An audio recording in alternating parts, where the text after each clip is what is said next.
I'm Karri. My co-host is the one and only Still present. Henrik.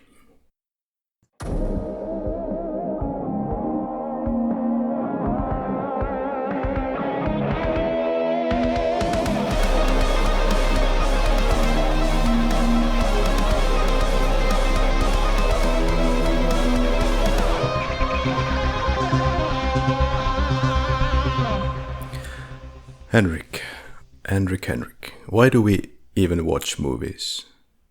Is it a form of entertainment? Is it all that is required from movies? Is that all we want from movies? Is it all that a movie can be? Why do we watch movies? Well, for the same reason pretty much that people watch, bad term to use in the conversation, but consume any art, essentially. Like you propose the question, is movies entertainment? And the answer is movies can be entertainment, but movies are not just and only entertainment. Just like any art, movies are also a way to describe and kind of put in forward emotions, ideas, ideologies. That's right, and we have a director that is not unknown to us, Tsai Ming-liang, who is again trying his hands in something, well, exhibition-like, fit for museum art pieces, fit for being a painting in a sense, fit for contemplation, understanding the universe and yourself and all those big things. It's called reads more or less in Chinese, and this gives a more deeper meaning to the title of today's movie, Days. So in Chinese the title is more like encompassing the sense of the daily life, the passing of time, the joys in it, the hardships, the life's ongoing flow, a sense of ordinary time passing, the weight of time lived, perhaps accompanied by melancholy sometimes, resilience or reflection, a stretch of time endured, a stretch of time felt. We kind of have a similar type of word also in Finnish language, like a word that means kind of the passage of time, and also time, but in a larger context. The word usually we use is jahkailu. You forced my hand. You walked so straight into that one that I couldn't let it go without using it. Yeah, that can be part of it. How do you translate jahkailu? Okay, kind of the sense of wandering around with nothing much to do, or maybe like contemplating, not undecided. What's the word? But in that vein. It is like for non-Finnish speaking audiences, the joke here is that in Finnish language, jahkailu usually is a term that is used in negative context. It's kind of a wasting the time away in some sense.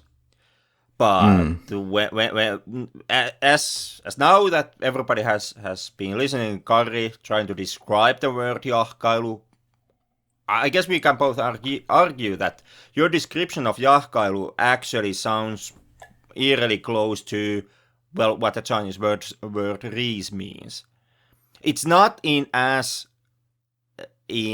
such of a negative connotation than what jahkailu is used in Finland. But if you take the interpretation out of it, or the negative meaning, the unsaid negative meaning behind the word's usage out of it, and look at simply at the descriptions, you actually can find similarities between the two words. I think there's a sense of ambivalence communicated with that word as well. Undecidedness. We didn't prepare exactly any specific theme for this episode. We tried, but perhaps also the way that the movie is built is a reason enough to not necessarily have a cohesive theme to discuss. Maybe more like feel out what is being presented on the screen. Of course, there are themes that there are in the movie. There are the middle class versus the lower class. There is the willingness to communicate authenticity to the maximum extent via documentary-esque approach to the film and minimizing narrative to the maximum. Do you want to jump to the background of the film before we, tear it to pieces or whatever we want to do with the remains? Oh, yeah, certainly. Why not? Well, we covered Stray Dogs in this podcast. Mm-hmm. That's a 2013 film. We covered it in the podcast episode 45. Yeah, we were kind of on different sides, at least in the beginning of that episode about the film. Yeah, at least in the beginning. What was your overall feeling then after we finished the discussion, at least? I think you were on quite a positive note, and at least you appreciated the experience. I was on a positive note from the get-go. Okay, yeah. The way how I remember that episode is that I had to argue to you why the slowness and the minimalism of the film was not actually a detriment to the movie, but instead in the service of a larger thematic core of that movie, which was the kind of entrapment that poverty and homelessness was in that movie. Like how the repeating days and pretty much you just not, the characters never actually going anywhere. Both physically and at the same time, like especially emotionally or narrative wise, was kind of like in service of that theme that if you are suffering from extreme poverty or if you are suffering from homelessness, you kind of don't have the opportunities to go anywhere because you are just stuck in the daily grind and just having to figure out how to make just like 20 cents today so that you can buy the cheapest possible food, just so that you can stay alive for the tomorrow so that you can just repeat. Yeah, now looking back at it, it was important experience and the kind of filmmaking that I had not delved into much before that, as far as I can recall. Could be said that you probably had a kind of a more, in lack of a better word, more mature take on it, because I recall complaining at least initially about the whole wasting of time and nothing happening, but still kind of understanding where it's coming from, but not really appreciating the experience enough. Maybe because it didn't lean on the entertainment side of things, but it was meant to be taken more perhaps as like finding common ground with the less pleasant experiences of some less fortunate people in life. So, and afterwards I did watch other Tsai Ming-liang films, and at least a Goodbye Dragon Inn is what I watched here in between. And have you seen that movie? No, I actually haven't seen that much from the director after we did the Stray Dogs. Like before Stray Dogs, well, in preparation for the episode, of course, I had watched the film in question, Stray Dogs, but I had also checked out his previous movie, The Journey to West. But that was like following Stray Dogs episode. That was pretty much where I also left with the director Until, of course, today's discussion when we are talking about days. Yeah, Journey to the West, one of those Walker films, and he has just released a new part. I'm not sure how many parts now exist there. Is this the third incarnation or how it goes? But I've understood that is the third one that has now released. okay. Now, after the Stray Dogs, the director actually tried to slow down his pace and was willing to end his narrative filmmaking journey. But then something happened. Tsai Ming-liang, after announcing his so-called retirement from narrative cinema, he came back for a new one with a new direction of sorts. This is the film Days. Which we can kind of argue if that really is a return to the narrative filmmaking. And through that discussion, we can kind of argue that was he actually really retiring from narrative filmmaking or just filmmaking altogether? So which one is that the director now is returning to? That is a valid question. At the 2013 Venice Film Festival, Stray Dogs was shown. It got the Grand Jury Prize. Li Kangsheng won the Best Actor prize, the Golden Horse. Tsai Ming-liang stated that it would be his last narrative feature. He cited fatigue with the filmmaking process and the commercial system. Somewhat interesting to be coming from an author cinema director who does pretty much what an author-director does, which is whatever the hell he wants. In a Reuters interview from that period, he confirmed that he hoped Stray Dogs would be his last film, but he said that he would leave the future to, quote, fate. And he clarified that he wasn't leaving cinema entirely, but retiring from conventional commercial feature production and theatrical distribution. Sometimes not out of his own volition, but yeah.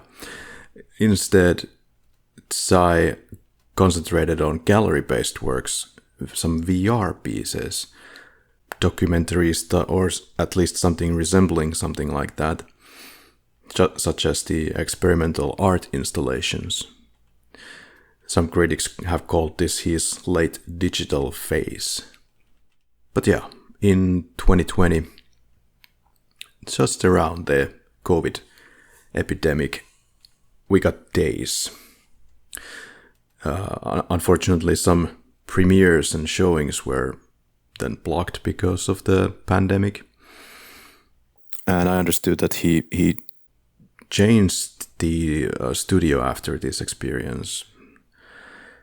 The main star of the film, that is always seems to be the main star of the film, at least for the last more or less 30 years, Li Kangsheng. He suffered from neck pains since at least 1997 when they made a film together, and he was ill during when the content was shot for days, as he had suffered a minor stroke.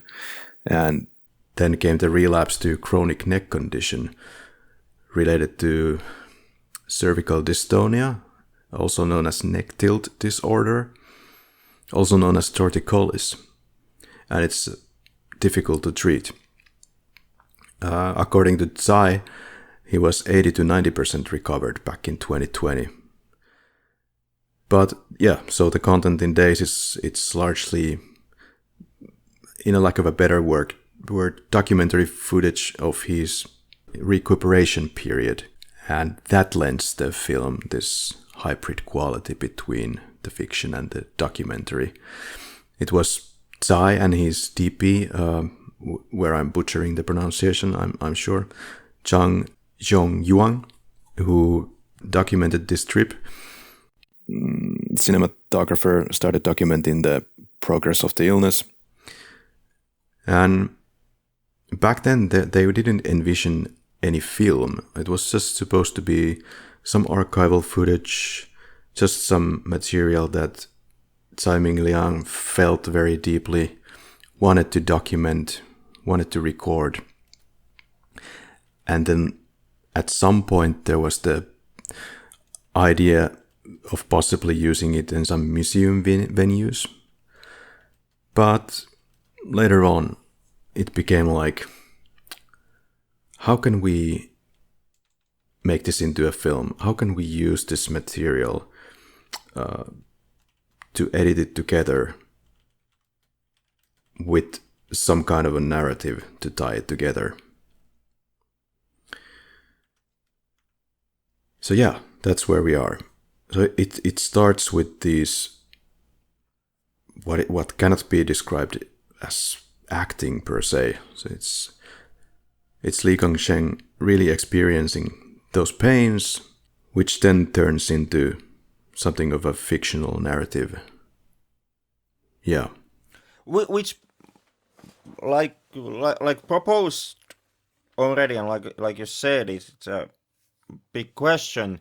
It kind of re-raises the issue of, like, did the director really retire from narrative movies, or did he retire from cinema altogether, and is he now kind of returning to narrative movies, or is he returning back to cinema?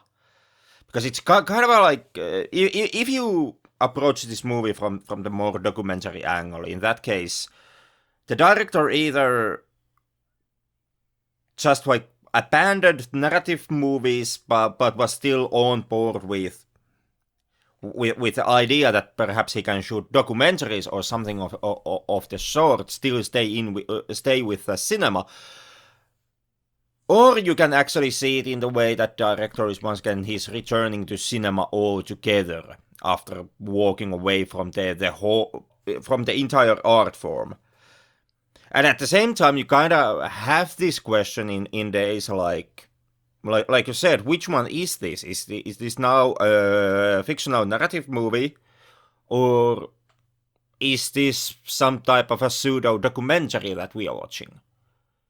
And what makes this even more confusing is that, well, the story kind of, in my opinion, changes depending on like who you ask or how you approach the movie or what interview you are watching. Because in some interviews the director paints days more through the lens of a fictional film. He tells you that it was kind of a more free-formed fictional narrative experience or experiment, where they didn't have a real script and not near a real narrative before they started to make the movie. But during the shoot, the whole group, kind of the working crew, which was 5 persons, they all together, kind of day by day basis, they formed the narrative of the movie. So, like, is this now fictional movie, or is this a documentary? And did the director return back to making fictional narrative movies, or did he return back to cinema itself? Yeah, this is interesting, because the director has said via interpreter, but anyways, it's not about money, it's not about funds, but creatively I have to find my way of cinema, and I need to be very careful in this. Otherwise, I will be losing the last bit of happiness I'm feeling when I'm making films, end quote. So he's striving to make something different. At the same time, you kind of asked at one point, is it a story? Like, in other words, is it like a fiction or a narrative fiction? Yes, but like said, it has the documentary archive put together into a story. The director doesn't, at least in his own words, doesn't have any interest in telling a story anymore. Instead, he wants to have a space to zone out, to quote, to experience my surroundings at every moment. And that may be, but at the same time, Days as a film, it's not completely void of story. It's not. It's really simple and minimalistic, the story, but there is still a story to be found in Days. It's not just random images in random order. It is a cohesive movie. The genesis of the film might be documentaristic sort of observance, shots of events that interested the director, even touched him, but then ultimately it was coalesced into a story, like films do. But because the story is kept at a minimum and there's very little performance, the experience does become kind of a general word or overused word, but visceral and then arguably unique. But it becomes very intimate via the expressions, the real expressions of the characters, specifically Li Kang-sheng, who is the one suffering here for real. But that also and experimental. That also leads into a kind of an even deeper thought play that we can have with the film, because in a way, yeah, like you stated, the movie is a documentaristic material. They're just director shots of his friend who is just experiencing real pain in a real moment of his life, in a real surroundings. And in that sense, yes, it's those shots we can still say that, yeah, they are documentaristic shots that are then only through the magic of film editing, they are rearranged in a way that a narrative can be found from that rearrangement. And then you have the other character, or these people don't have names in the world of the movie. I guess you have the other actor, Ahnong Ho Huang Se, who is the Laotian actor here. And with in his case, we can actually ask, like, is his participation in the film kind of fictional? Not in the sense that is the actor's work as an actor fictional. Not in that sense, but in the sense that is he playing a character in scenes that were simply shot for the movie Days? Or is this also like some random Laotian who the director found and just decided to shoot, and then in the editing booth took also that footage, spliced it with the footage of his friend, and therefore formed the narrative? Because if the Laotian guy's footage has been shot, if the actor has been found for Days, and the footage has been shot to serve the movie Days, well, in that case, the actor or the director has been shooting fictional footage with a fictional intent, which that he then has taken and spliced up with the more documentaristic footage that he has had. And in that sense, we can kind of ask, like, is this still a documentaristic film, or is this now pure fiction, or is this some type of a mix-up, 50-50, some type of a pseudo-documentary or pseudo-fiction movie? Yeah, so Anong Hung Hwang Si, that's my best attempt at pronouncing the Laotian actor's name. This other guy, also known as Non in the movie, is a migrant worker from Laos, whom the director met in Bangkok, and they kept in touch via video calls. And ultimately the director was so interested in Anong that he traveled to Bangkok to meet him and then just film him doing his everyday mundane things, like cooking, which apparently he is very good at. So, just sort of like in the same way as Lee Kang-seng, Anong Hung-hwan-see's role in the movie is the same. It was shot for sort of documentaristic purposes, apparently no goal in sight what to do with that material. This was in this weird period after Stray Dogs where the director wanted to apparently shoot, even with a DP, but didn't know what to do with that material. Okay.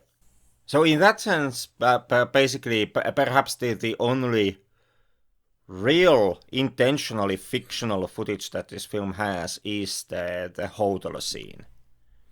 Yeah. At the very end. Because I'm really hesitant to believe that was kind of just a casual encounter that just was born out of naturally and not performed because that the director asked for it. Yeah. So there I'm saying that is fictional. So in that sense, we have like 75-80% of documentary footage or documentaristic footage that has been then only edited into a narrative form, and then we have like the last 20-25% of the film, which is pure fiction. And yeah, or pure fiction in the context of days. Yeah, that's the glue.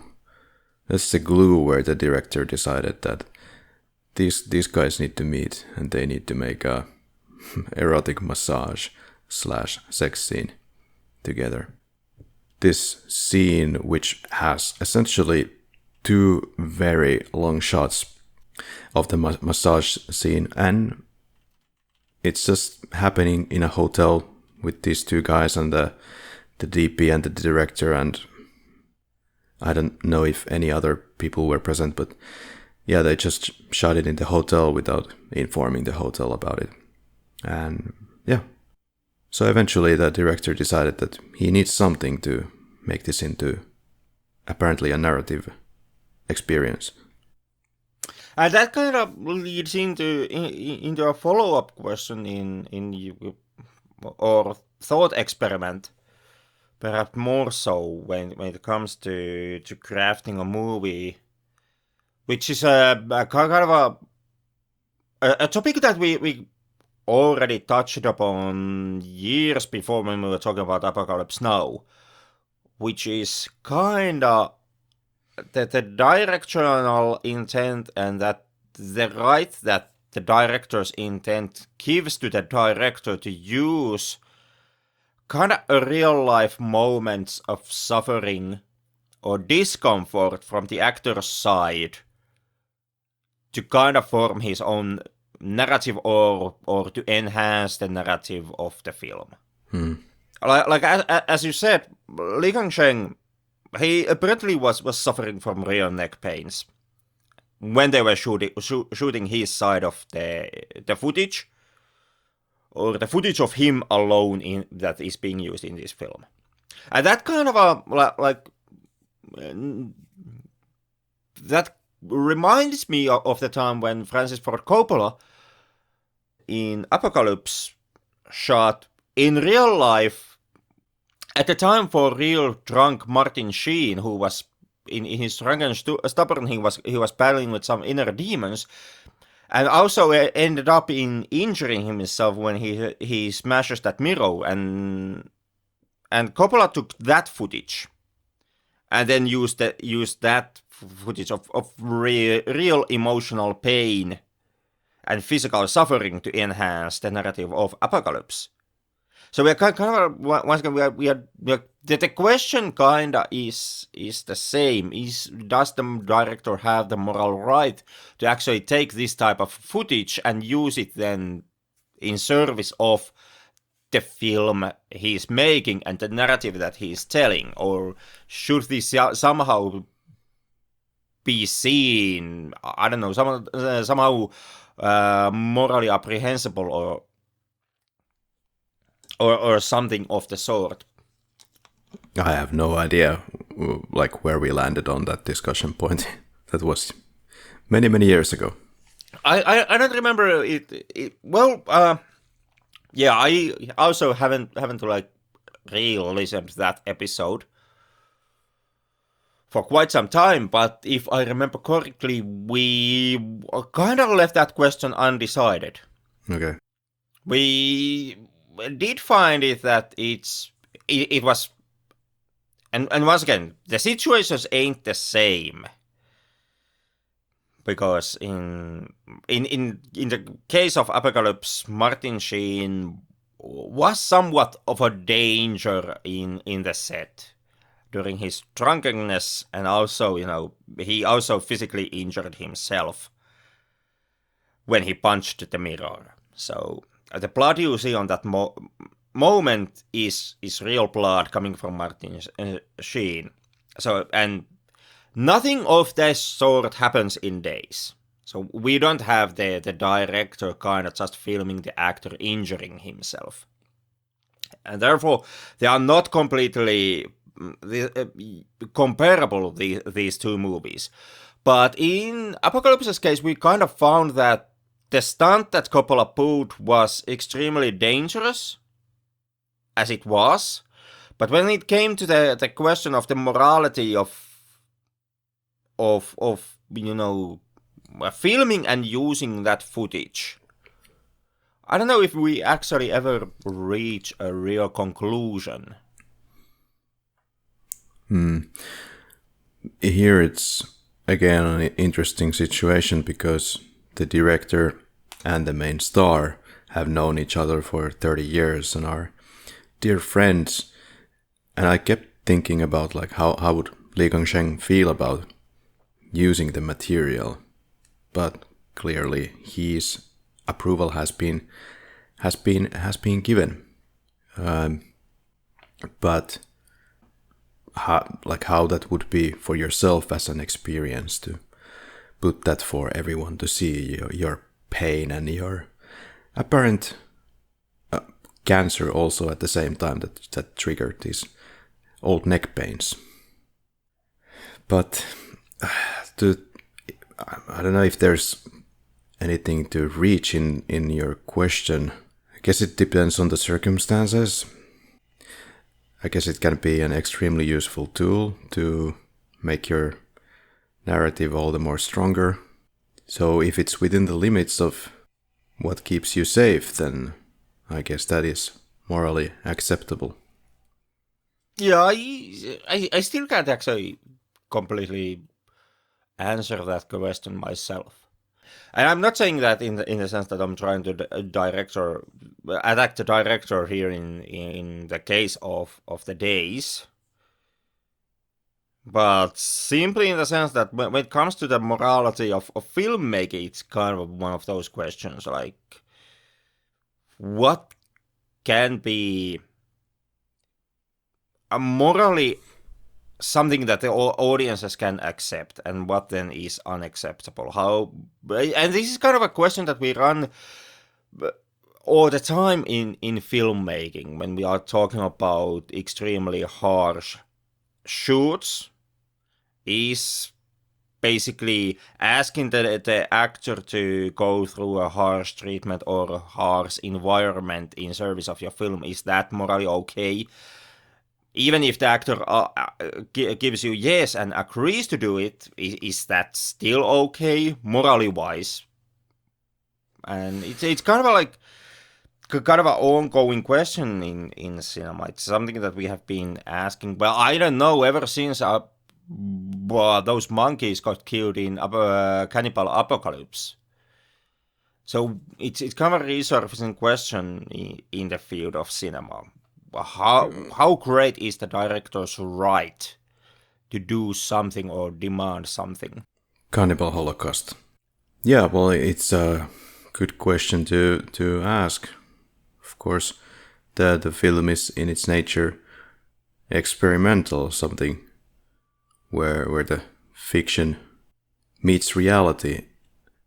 So it escapes the traditional narrative as far away as it can. But as we see, he couldn't quite avoid tying it all together with the manufactured parts. But it seems that it's what he wanted to do. And it sounds like he's going to explore this direction, this narrative, minimalism, even further,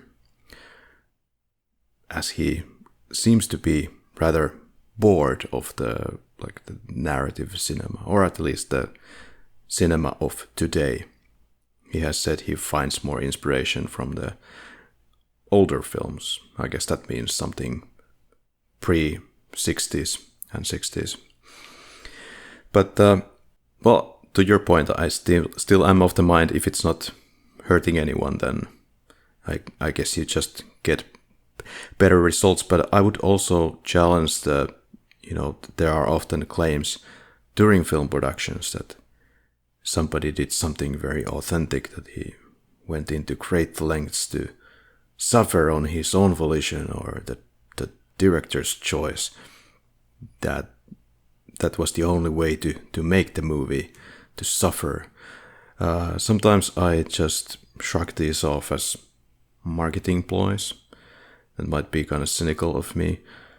Sometimes I question the authenticity of their authenticity, meaning they might be, like, perhaps I don't know what. Well, I think Martin Sheen was pretty deep in his world during those filmings, no doubt. But there are cases where that actor might think that they are very deep in some world, and then they are very excited to share their story about it. But I think these are often these kind of legends that are kind of overblown. It wasn't such a big deal as they make it out to be. Yeah, it is tricky question, and once again, we need specific examples. I get it. Yeah, and this perhaps is not the correct film around which to really approach the topic. I'm holding myself at the fort here, also seeing how I started the whole discussion surrounding this question, but like it has to be emphasized that in days, as far as I've understood, the director did not ask from the actors to do anything that they were felt was uncomfortable. The main actor was not in danger. He's basically the physical suffering that he was going through during the filming of his sections of the movie that was completely unrelated to the director or the film. So it has to be re-emphasized. This is not the Apocalypse Now scenario that we are seeing, but like the overall question that you asked about the performative nature of the actors pushing themselves and the authenticity of how hard they pushed themselves, and in relation to those questions also the question of directors' right to ask the actors to push themselves. It is extremely tricky subject, and it's something that, well, is still deeply debatable, but basically in all cinema, including Finnish cinema, we are having the similar type of discussions. And I'm kinda in the same mindset with you. I'm perhaps a bit even harsher on it.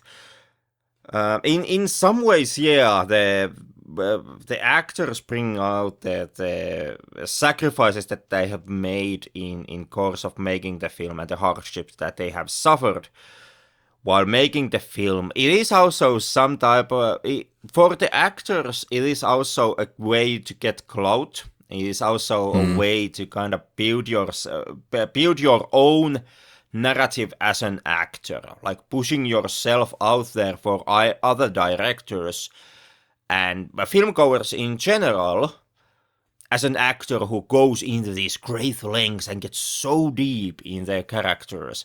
And part of that, of course, absolutely, I also believe, is just a performative action.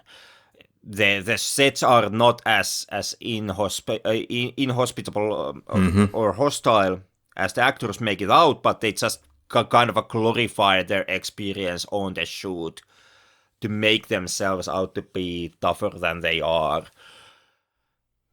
Another thing that plays into this effect, in my opinion, is that also at the same time, partly because that the field of acting is so competitive. You are, for every role that you wanna get, you are basically competing against every other actor who wants that same role. And all actors are required to want to land some roles because the roles are playing the roles.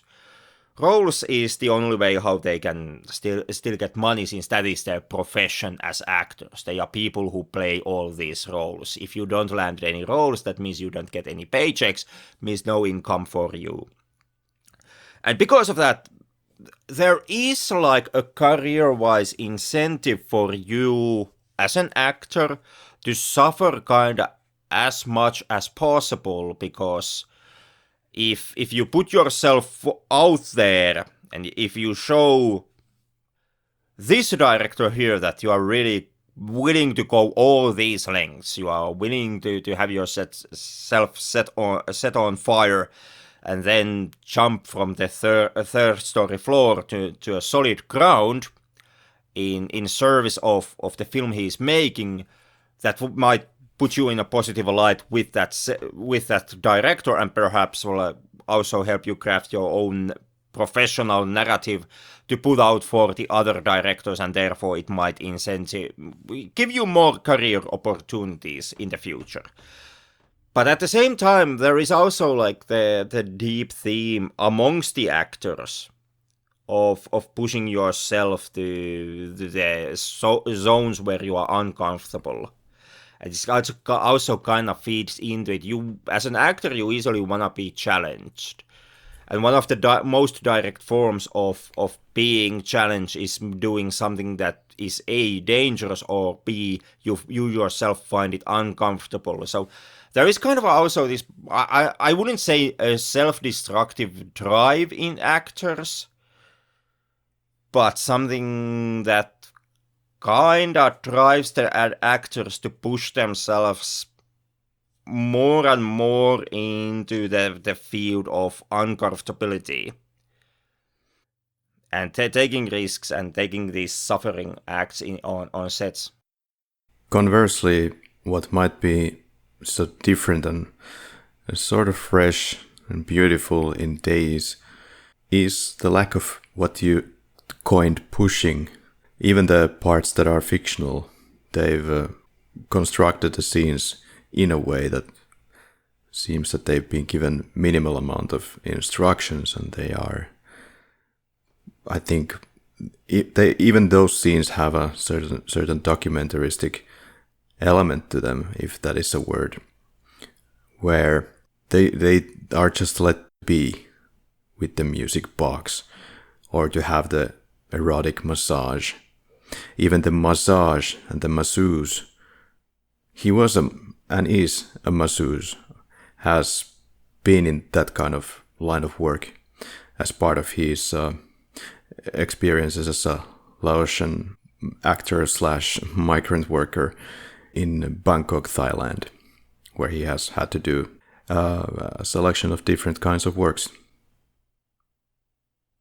So coming from that, since you know the actor better than I do, did you actually find any insight on the question how the actor actually perceives his past work, or you know, his past experiences as a, I take it, a sex worker?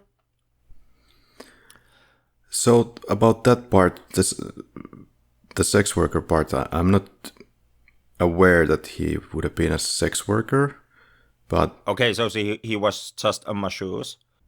That part I could confirm. Okay. Not the sex part. Okay. Because that kind of leads into me the follow-up question, like, how into were these actors at the moment into the more sexual aspects of, or the more erotic aspects of the massage scene? Like, was this two men who wanted to bang? Or was this two professional actors who were just like asked to perform this scene? Yeah. Yeah, well, you know, sexuality is all over the place in this acting profession. And something to note that Anon Honghan Si, to my knowledge, wasn't an actor. He might now be called an actor thanks to Tsai Ming-liang, who just seemed to randomly find him in the streets of Thailand. But so there is a certain element of pureness about the whole scene, and like I don't know how a straight man experiences these things, but I found it quite out of nowhere, and maybe partly because of that, quite the freaking erotically loaded scene.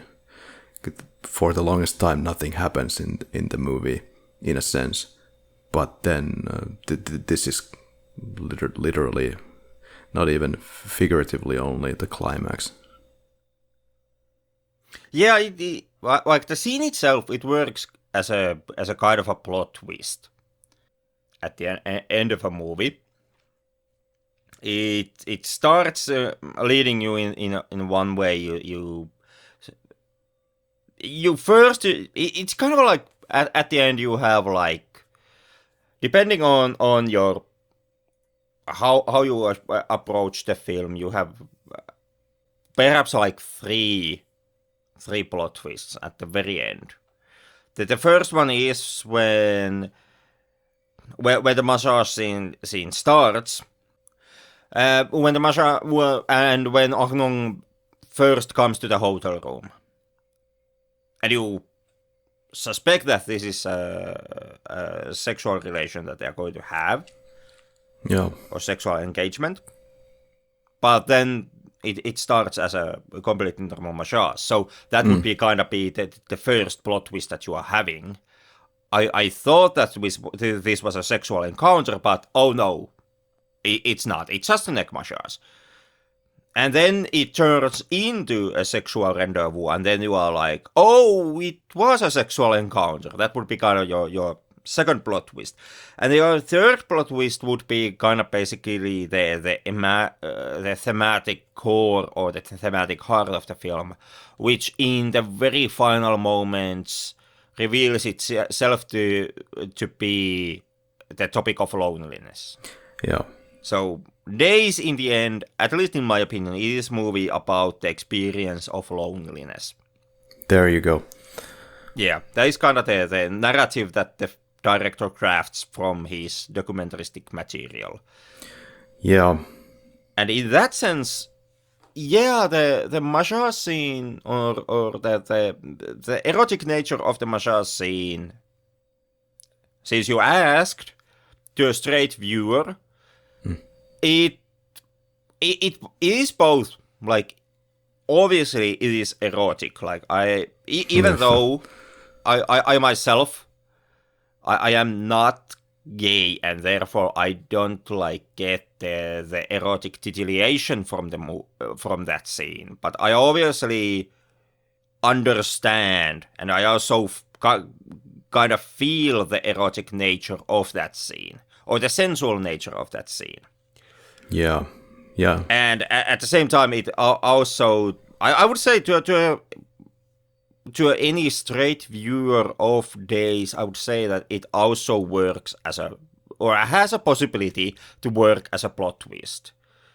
The narrative storytelling here being so abstract, it's kind of hard to promise. It's not like you can promise in let's say you take a James Bond movie, and there you can say that at this point in the movie there's going to happen a plot twist, and it's narrative driven, no matter how you approach it, you obviously, everybody, even a 6-year-old child, can recognize that moment as a plot twist. But in the more abstract narrative storytelling of Days, it becomes kind of a more like how you experience it.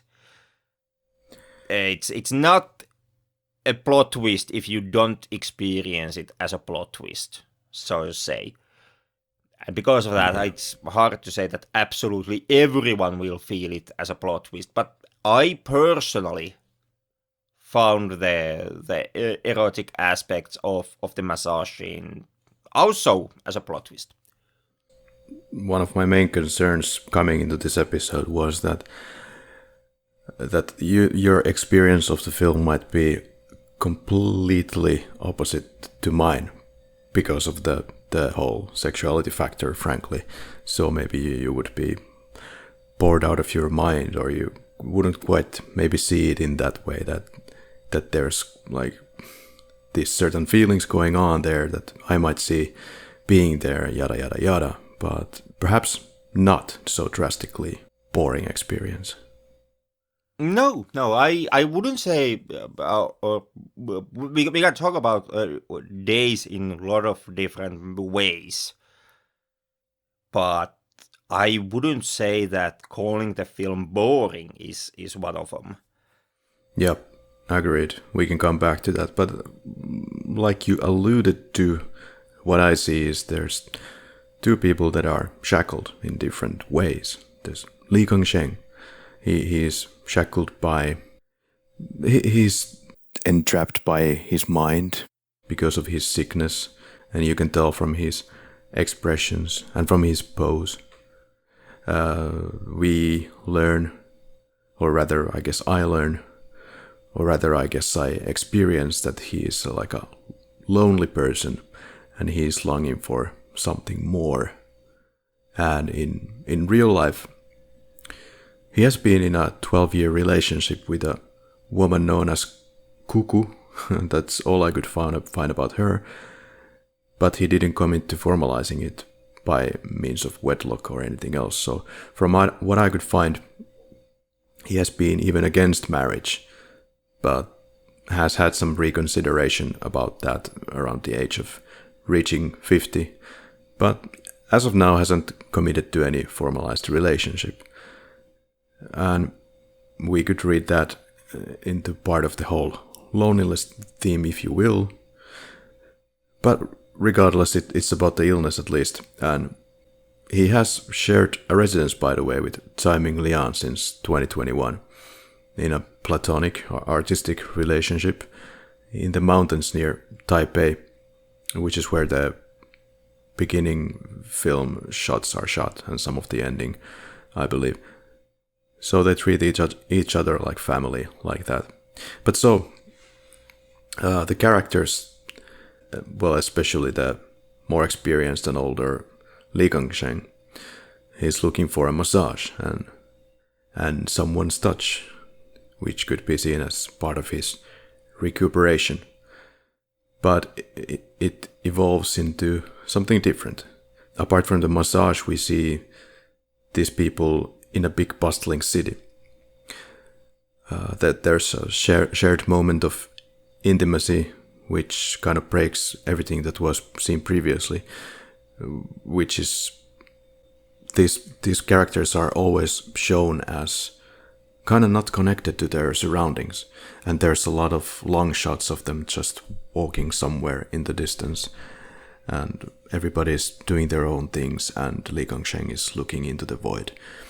And in that sense, in the simplicity, and also as stated, the transactional nature of that whole massage, I don't know,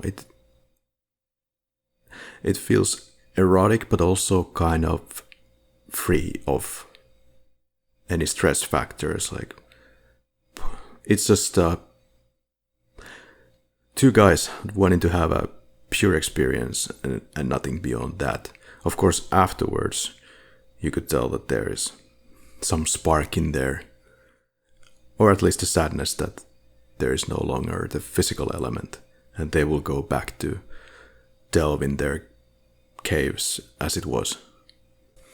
I could continue that just with Anong's loneliness, if any, but I think he's also like shackled to some extent economically, and if we don't want to see it in that sense, he still does come off as a lonely person, because like Lee Kang-sheng, he's just wandering from one street corner to the next, and I think that was the point of the director showing him in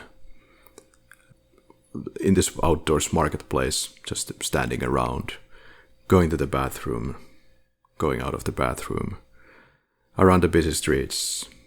So, yeah, like you said, two lonely people. And when these characters, when they come together, you kind of see the commonality within the environment as opposed to the rest of the film. And we get, I guess, more close-ups. There's a lot of focus-pulled close-ups in the traffic, for example, so that kind of elephant sitting still effect. Did you see anything about the poetry, perhaps, and the metaphor of the aging process? Of course, Lee Kang-sheng has been in Tsai Ming-liang's movies for 30 years, so we see his aging body, and that's something that Tsai Ming-liang finds in the film. It's kind of like Tsai Ming-liang was this young, youthful person in the early movies, and now he's the old guy, and Tsai Ming-liang has found like some young guy to be acting next to him. I don't know, like Tsai Ming-liang has interesting choices. He gives that music box to Anong as a real-life gift, and then he decides to use it in the movie. And that whole song is from the Charlie Chaplin Limelight. Yeah, that's the theme tune of Limelight coming out of that music box. And the theme tune is, what's it called? The expression of eternal love. Is that Tsai Ming-liang's new muse, or does it continue to be Lee Kang-sheng?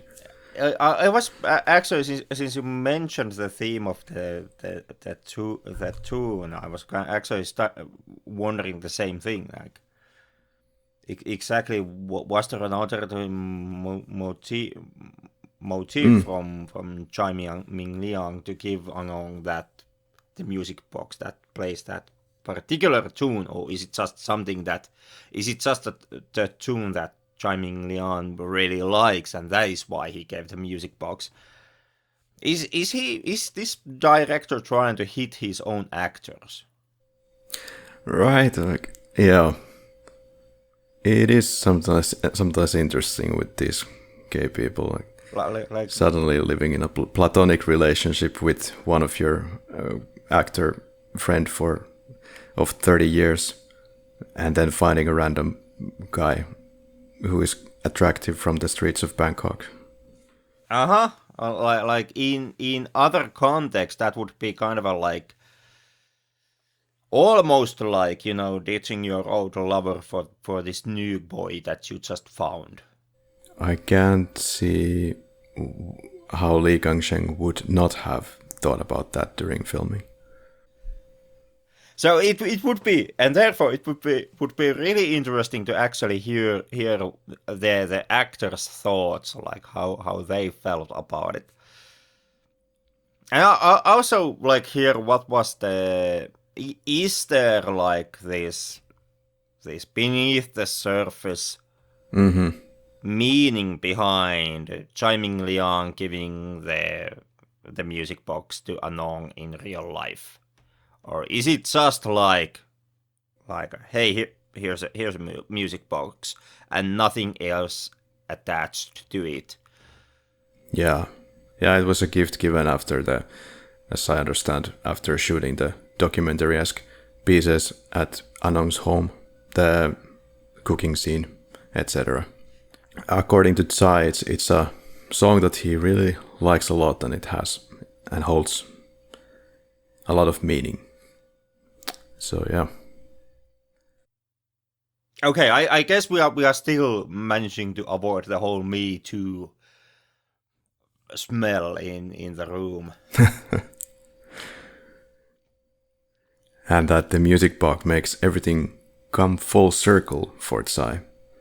It is part of the glue, though. It's an important part of the film. It becomes their tune. It becomes the thing to look back to of the good old days, having a erotic massage in Bangkok.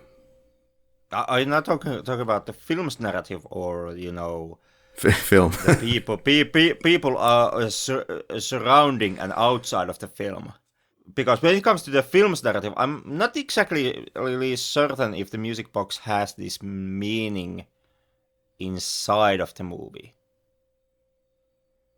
Like of course, you can see it see it in the way that Kang and Non, the characters in Days, that they form some type of, or they have previously formed some type of a deeper emotional connection. That is, of course, something that you can see in Days.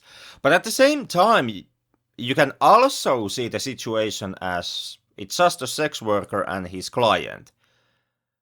And then the client just, gives the sex worker a small gift. Simply because, I don't know, he's a better client than the most.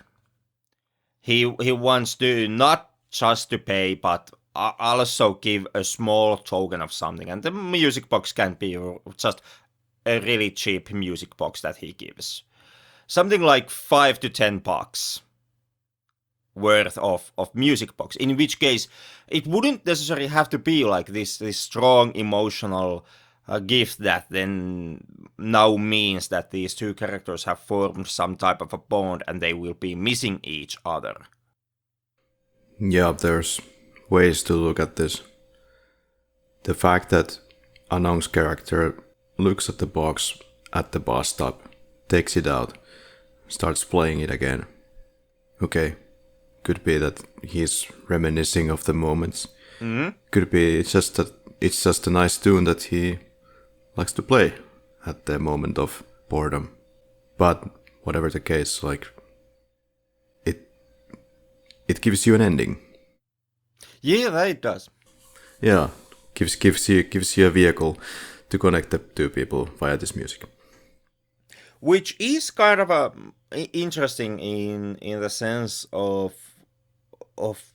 Tsai Ming-liang wanting or feeling that he's fed up with the narrative and the fictional movie, and him just wanting to shoot random documentaristic scenes and then trying to compile them into a movie, because at the end of the day, Days is a film that basically comes together solely because of the part of the movie that is fictional and which is narrative, which is the hotel room scene.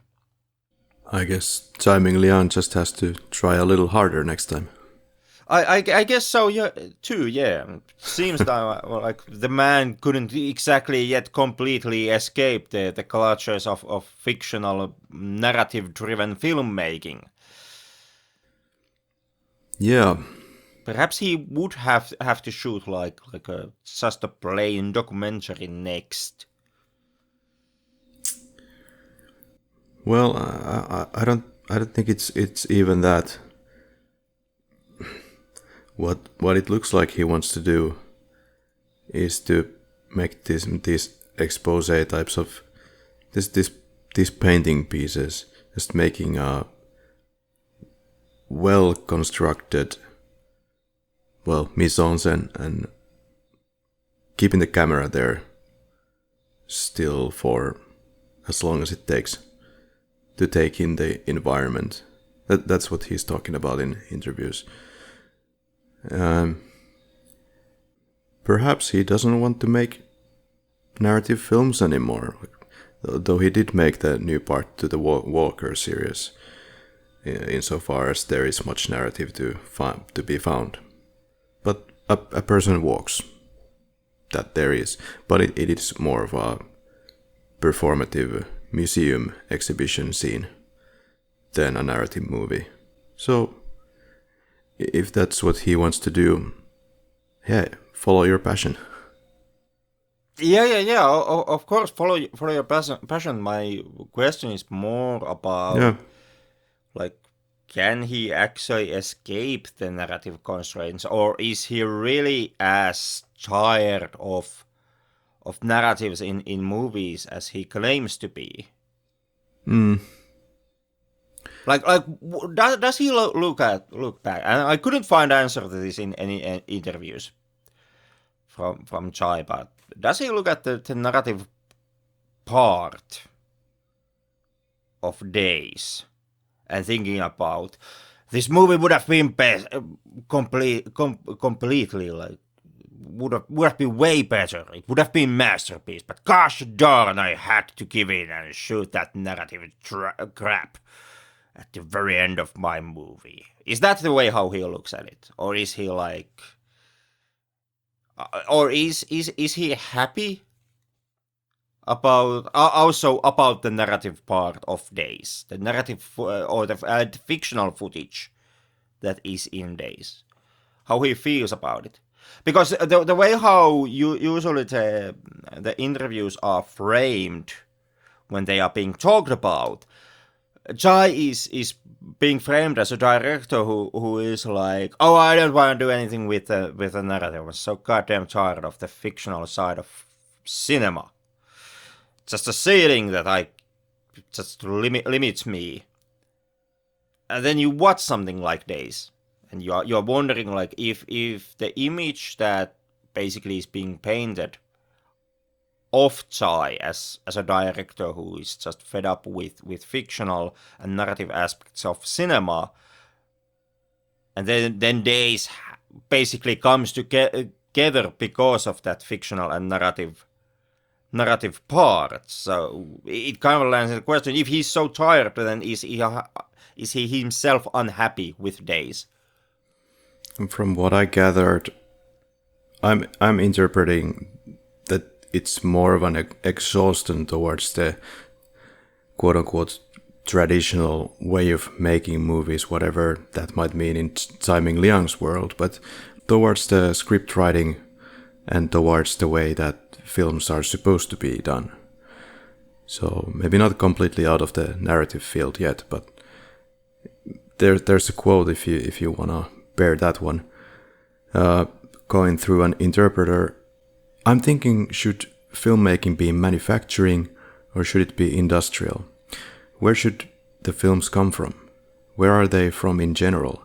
Are they from life or are they translated from scripts? And now I watch all cinema, traditional cinema, and I still watch new cinema, like the movies today, but I think, in my view, new movies are sometimes repeating certain patterns. They make me bored, I can say that. And I'm losing the interest in cinema, today's cinema in general. Instead, old cinema gives me inspiration and I see more interesting things from the traditional cinema. Whatever that means. So I'm taking a different road. I'm thinking that this should not be industrial, but I'm also finding my own way dealing with cinema today. End quote. And that is an interesting take in the sense that, well, also it kind of like there's a quote that kind of yearns to be expanded by Tsai explaining what he means by old cinema. Because the cinema of the yesteryears, well, once again, depending on what you are looking at, but it wasn't unmanufactured cinema. Yeah, he has noted as his inspiration or idols names such as Fassbender, Ozu, Truffaut, Kurosawa. So maybe in that vein, people who have author tendencies, the people who were less constrained by the extremely calculated cinema that we see today.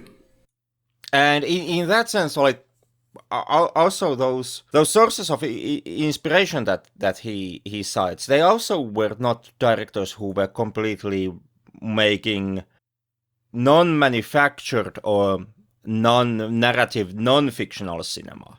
That's true. Yeah, so in that sense, also I'm kind of like, once again, I'm kind of yearning for Tsai to actually explain more closely what he means with the old cinema. What is the cinema of the yesteryear that he still enjoys and values? I can full well understand that, or accept that you watch cinema of today and you're kind of fed up with that. It's extremely basically easy to do with the Marvel plot that we are having today.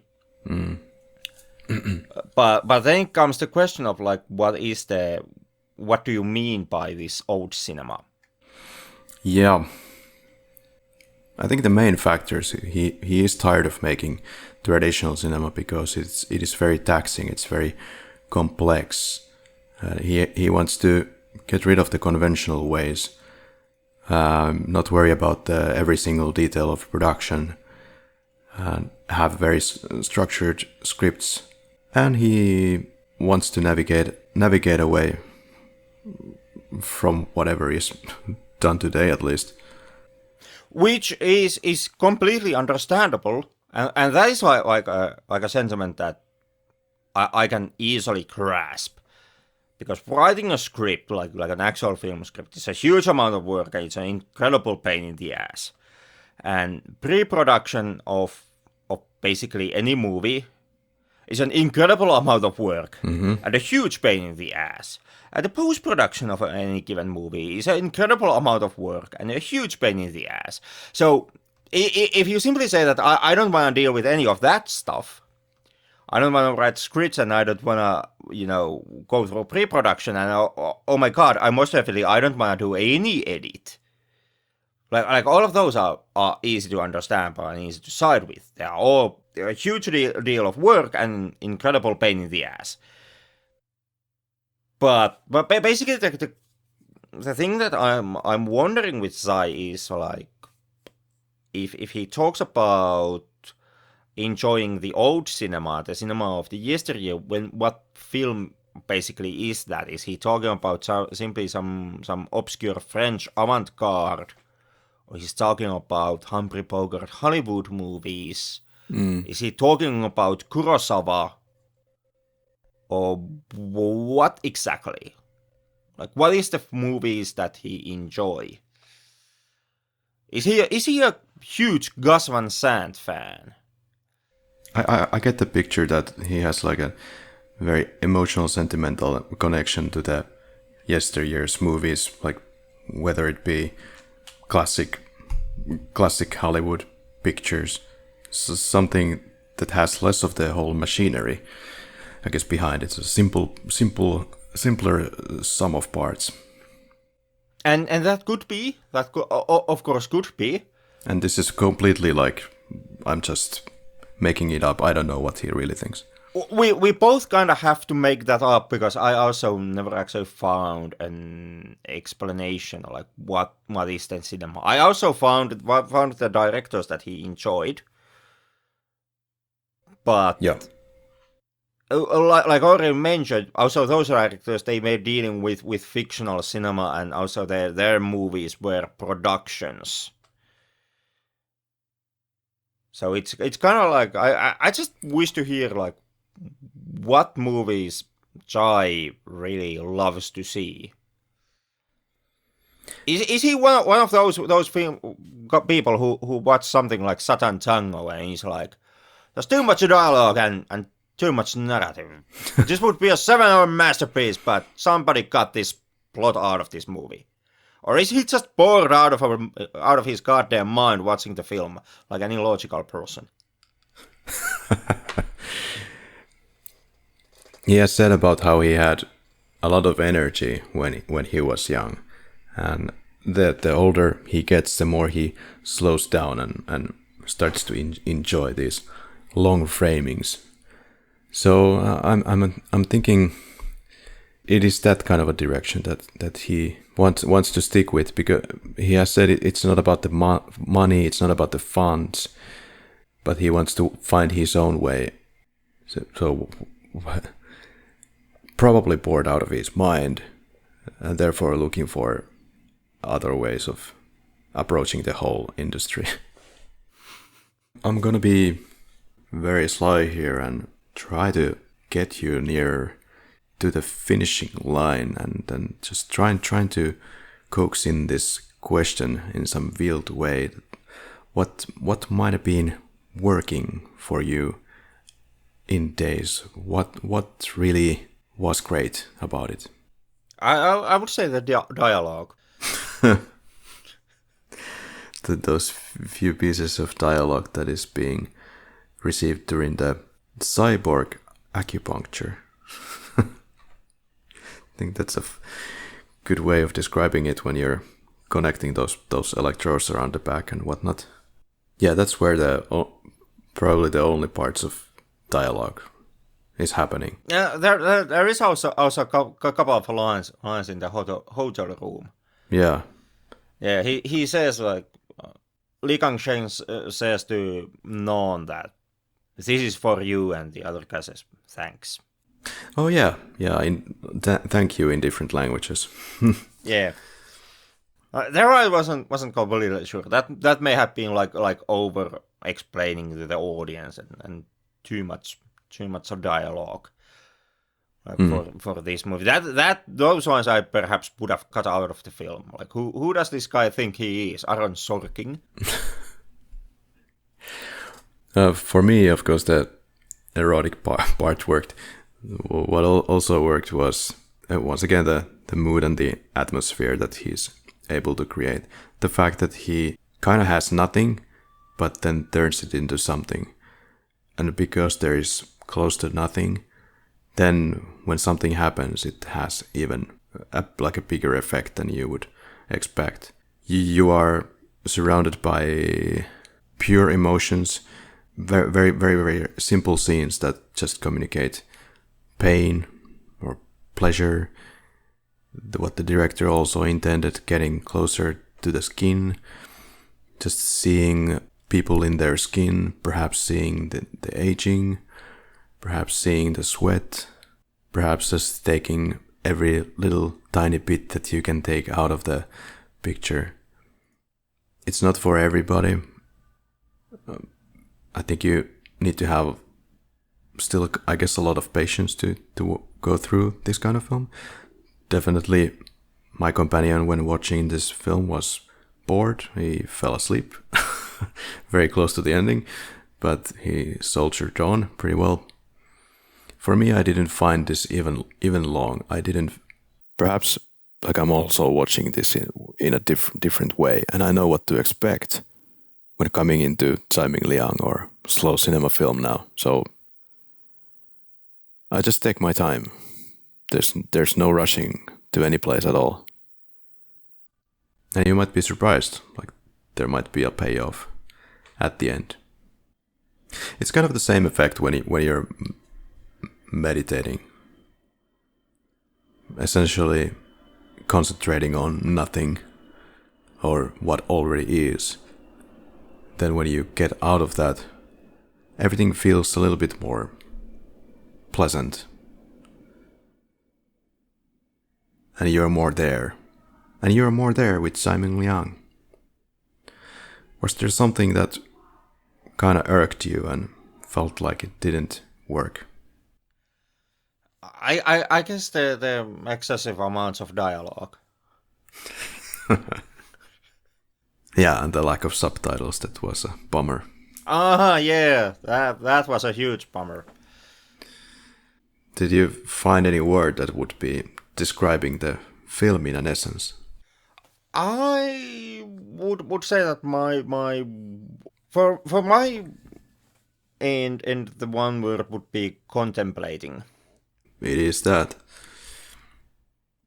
I found ardent. I totally borrowed it from one review that I read about the movie. I even completely lost the original source. It's somewhere there. But he said in closing, as the body fades, the spirit grows ardent. Yeah, that's Tsai Ming-liang currently in a nutshell. I don't know if you're up to these childish little games, but you may go ahead and complete the sentence if you wish. Okay, period. What is the sentence? You really know you're watching Days. When? When in the middle of a massage experience, the surprise nipple hibbling gets you going full. Or that sexual harassment, it's 2020. We too was 3 years ago, mate. But then you can luckily breathe a sigh of relief when you realize that it was just prostitution.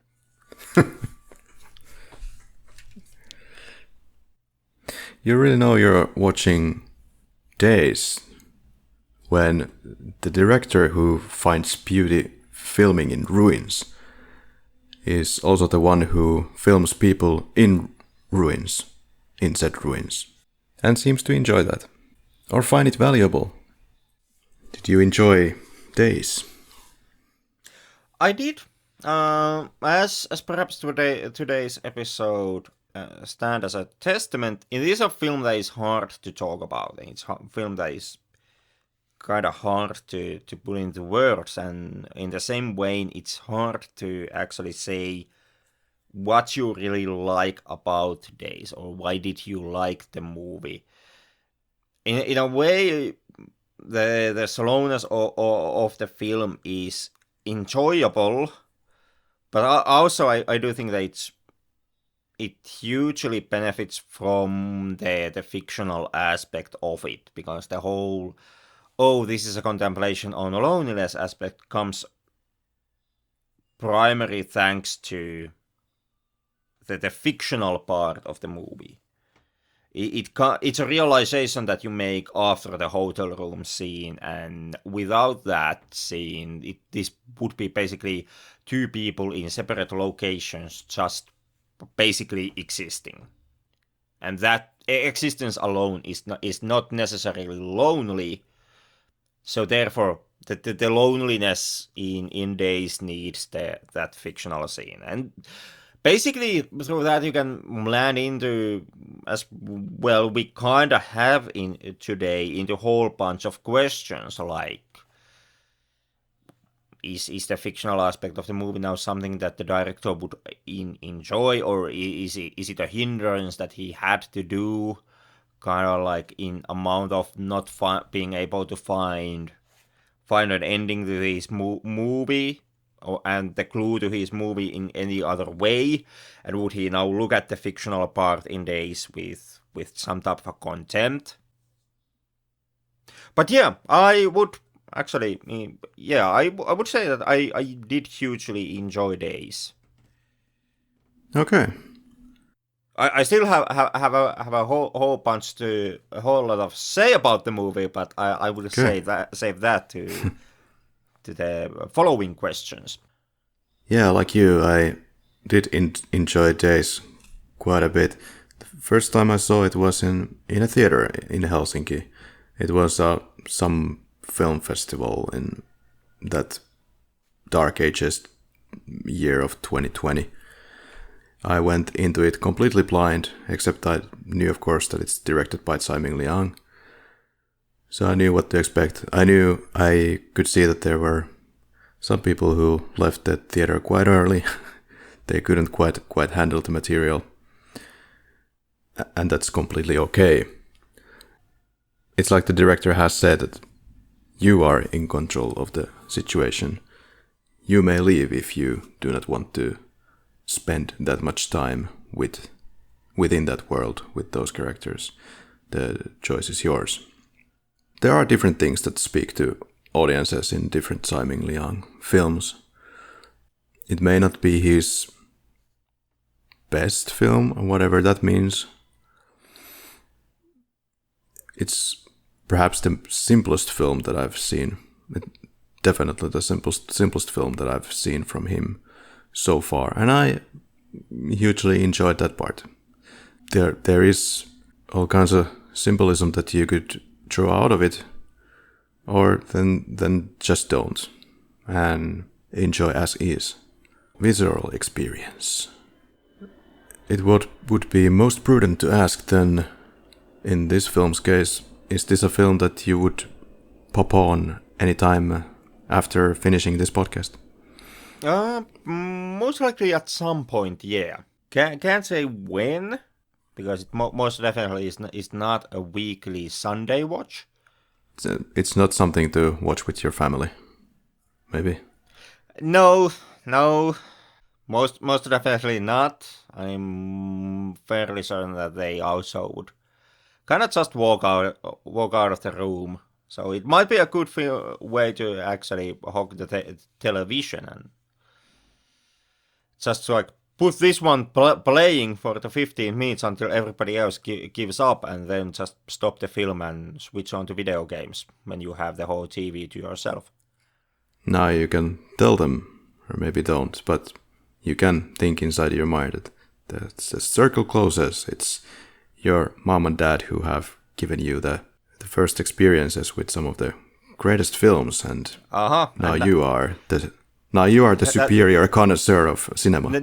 Now they can look at their son and be thinking like, what on hell are you actually wasting your time with? Yeah. This is not what we had in mind when we showed you Friedkin and Coppola and Scorsese. I evolved. It's like, unlike with Truffaut, that camera work is not blocking and that is not acting. You and your caveman films. I would return to this film. It was the first time that I returned to this film after I saw it in the cinema, so it always kind of resonated with me, and I kept thinking about it every now and then. Maybe this is something that needs to be returned to in the lab in some way, somehow, at some point. Here it is. Would you go out of your way to recommend this kind of artistic cinema? That's a different question than actually recommending the film. Okay, would you recommend Days? Or answer whatever you want to answer. Because I can easily recommend this type of artistic cinema, but I wouldn't necessarily recommend Days.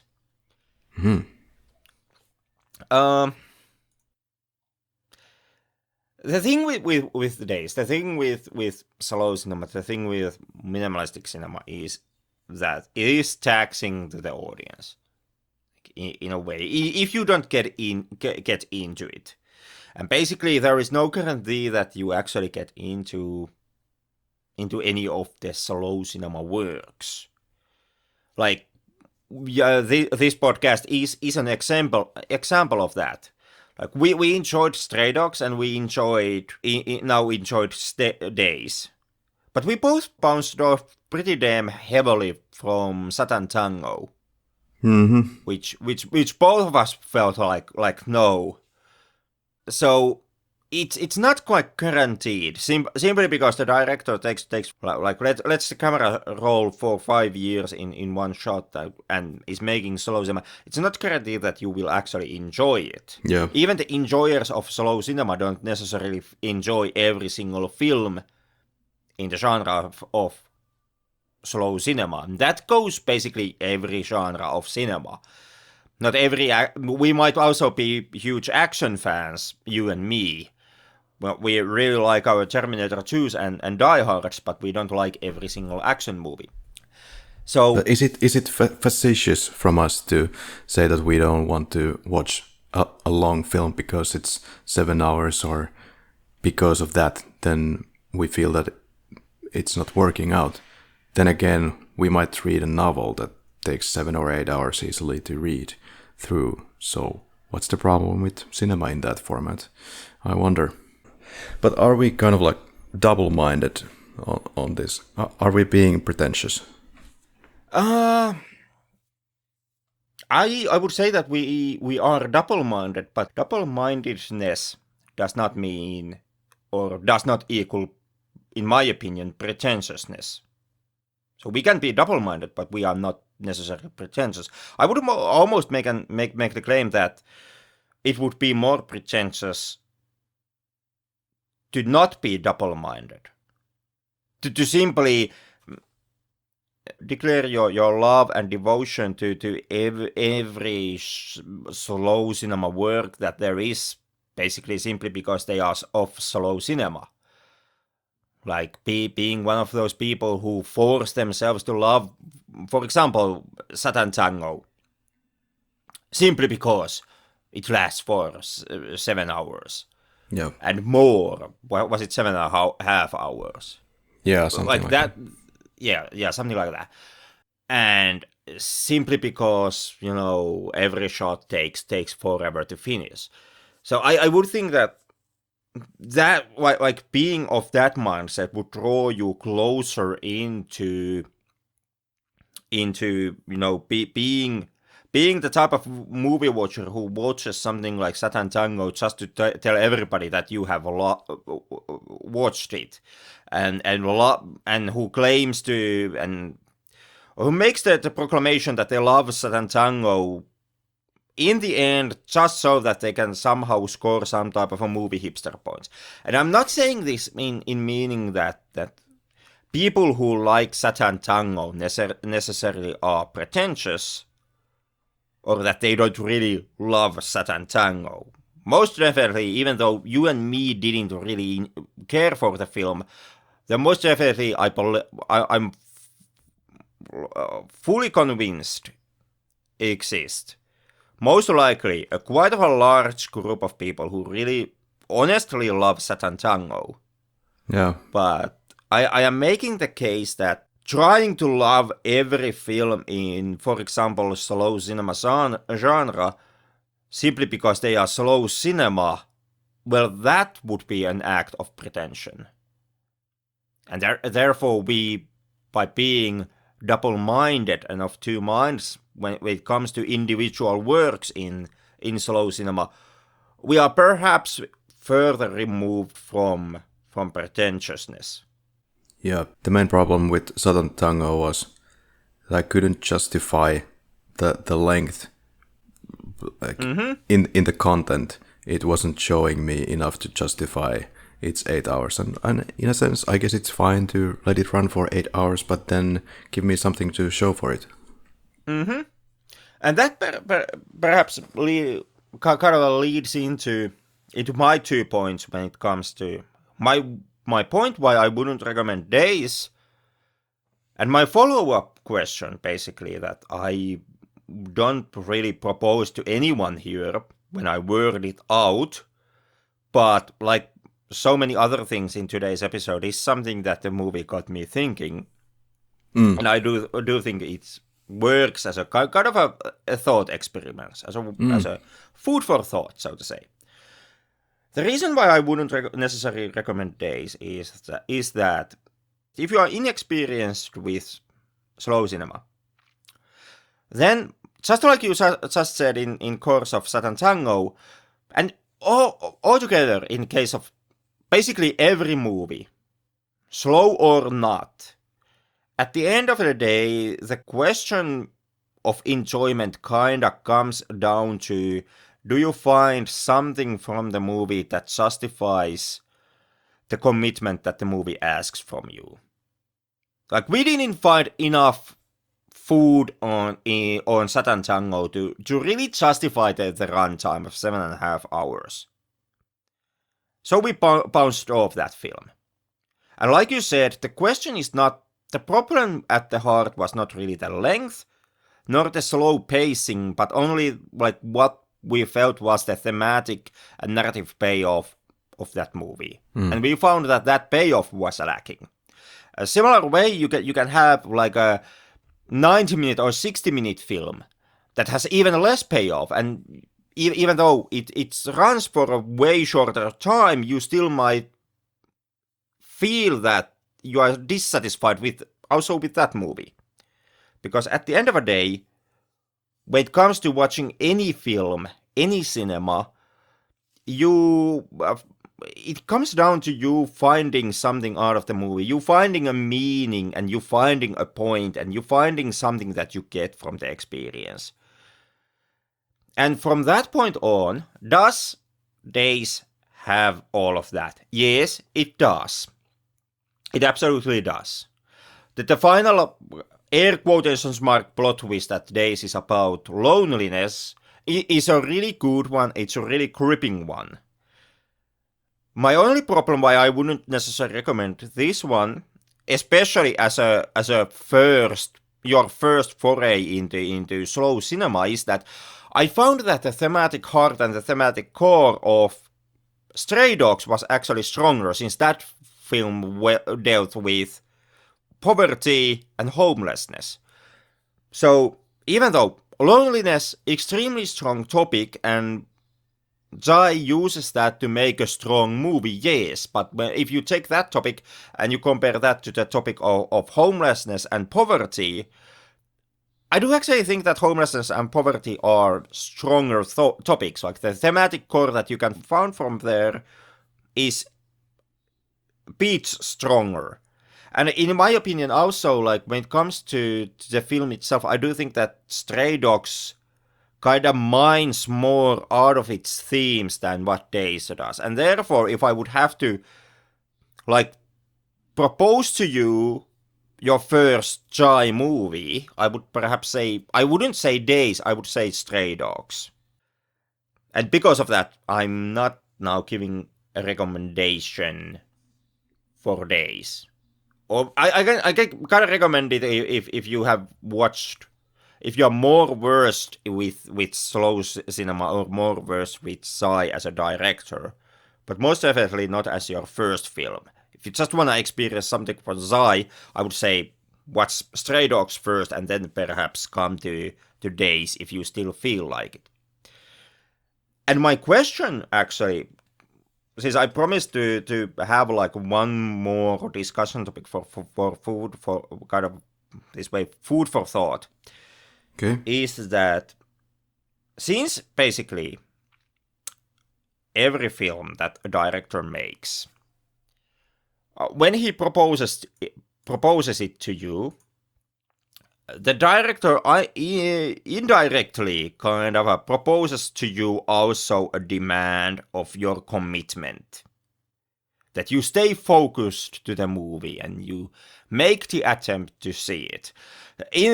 Tsai also is kind of in this ballpark. Like you said that Tsai is okay with people leaving his movie.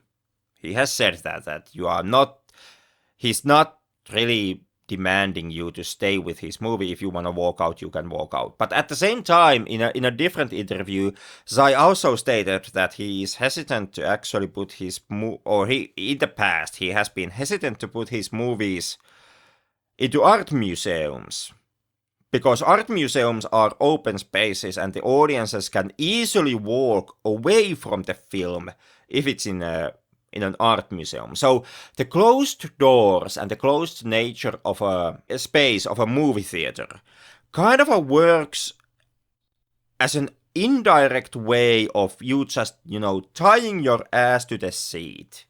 Indirectly and subtly encouraging you to stay with the movie until it's finished. That's kind of what easily happens when you go to a movie theater to watch a film. Because if you leave all of a sudden, you will have to you're in a dark room and then you have to get up on your seat and you have to walk through the aisle and be like, excuse me, and you're blocking other people's possibility to actually see the screen and so forth and so forth. So you more easily stick with the film if you are watching it in a movie theater. And that's kind of like why Tsai has wanted his films to be not into the art museums, but into the movie theaters, at least in the past. And with all of this comes the question of, does the director actually have the right to ask this type of commitment from the audience? Especially if the director is working with a type of a movie or a genre of movie that basically by nature is designed to deprive the audiences from your typical forms and tools of engagement. Like, for example, dialogues or CGI, heavy soundtrack usage. The typical tricks that you see, for example, in mainstream Hollywood movies, where you have the explosions and you have occasional side boob and you have dialogue and you have characters and you have explosions. You have basically everything. All of these tools that help you as an audience member to kind of just stick with the movie and stay committed and stay engaged with what you are seeing. But slow cinema is kind of an antithesis to all of it. Basically, in this sense, it's kind of an anti-movie. This is basically kind of also what I found from Tsai's interview answers, where he states that he's fed up with traditional films. There is too much. The ceiling that he can't break through when he's dealing with traditional ways of making movies is too low. He wants to push harder, and he basically wants to explore these grounds that are outside of traditional movies. So he does not also want to give us the tools of traditional movies to stay engaged with the film. But at the same time, in a way, he's asking for us to stay engaged with the film. And like I said, that leads into a question: does he really have the right to make that demand or ask our engagement? And are we, or as audience members, if we don't stay engaged, are we now then betraying the director? Is your friend, was he betraying Days and Tsai as a director when he was almost fell asleep watching this film?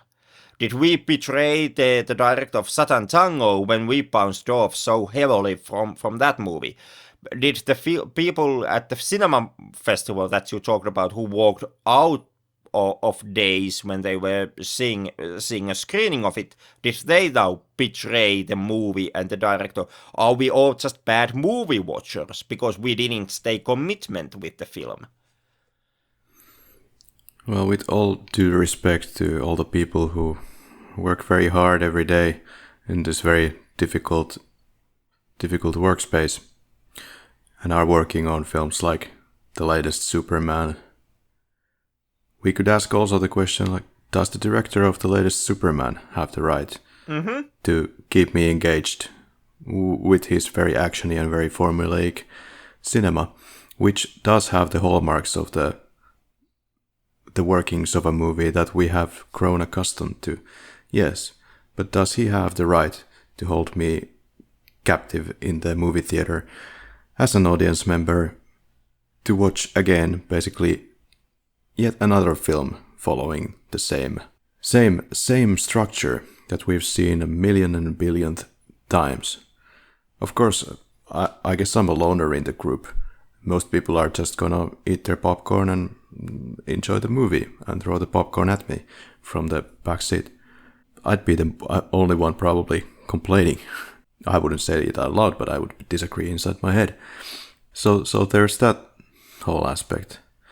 Yeah, it is. Like I use slow cinema as an example here, but it is a universal question when it comes to cinema. It basically, as you point out, it touches upon every director and every movie there is. And at the same time, we have a person who is not really controlled by money and does exactly what he wants to do. In that sense, personally, I find more appreciation for that. And with all due respect to people who work in this kind of Hollywood machinery, most of you are just doing your work. You are most likely not motivated artistically per se. You're just doing what you're told. You might be working in some regions of the project which allow for more creative control, sure, or to allow you to have more fun. I don't know, 3D animation, what have you. But still, it's a different thing. Are you betraying the experience, the director, if you leave? I'd say no. Art is always super subjective, even though we tried to prove you otherwise when we started the Flick Lab, I guess. I don't know. I guess that was never the intention of Flick Lab, to prove the objectivity of art. No, it was just to flood you with the facts and to see it in a more grounded way, I guess. And mostly it was just an attempt to hate as much as possible all the Halloween sequels. That too.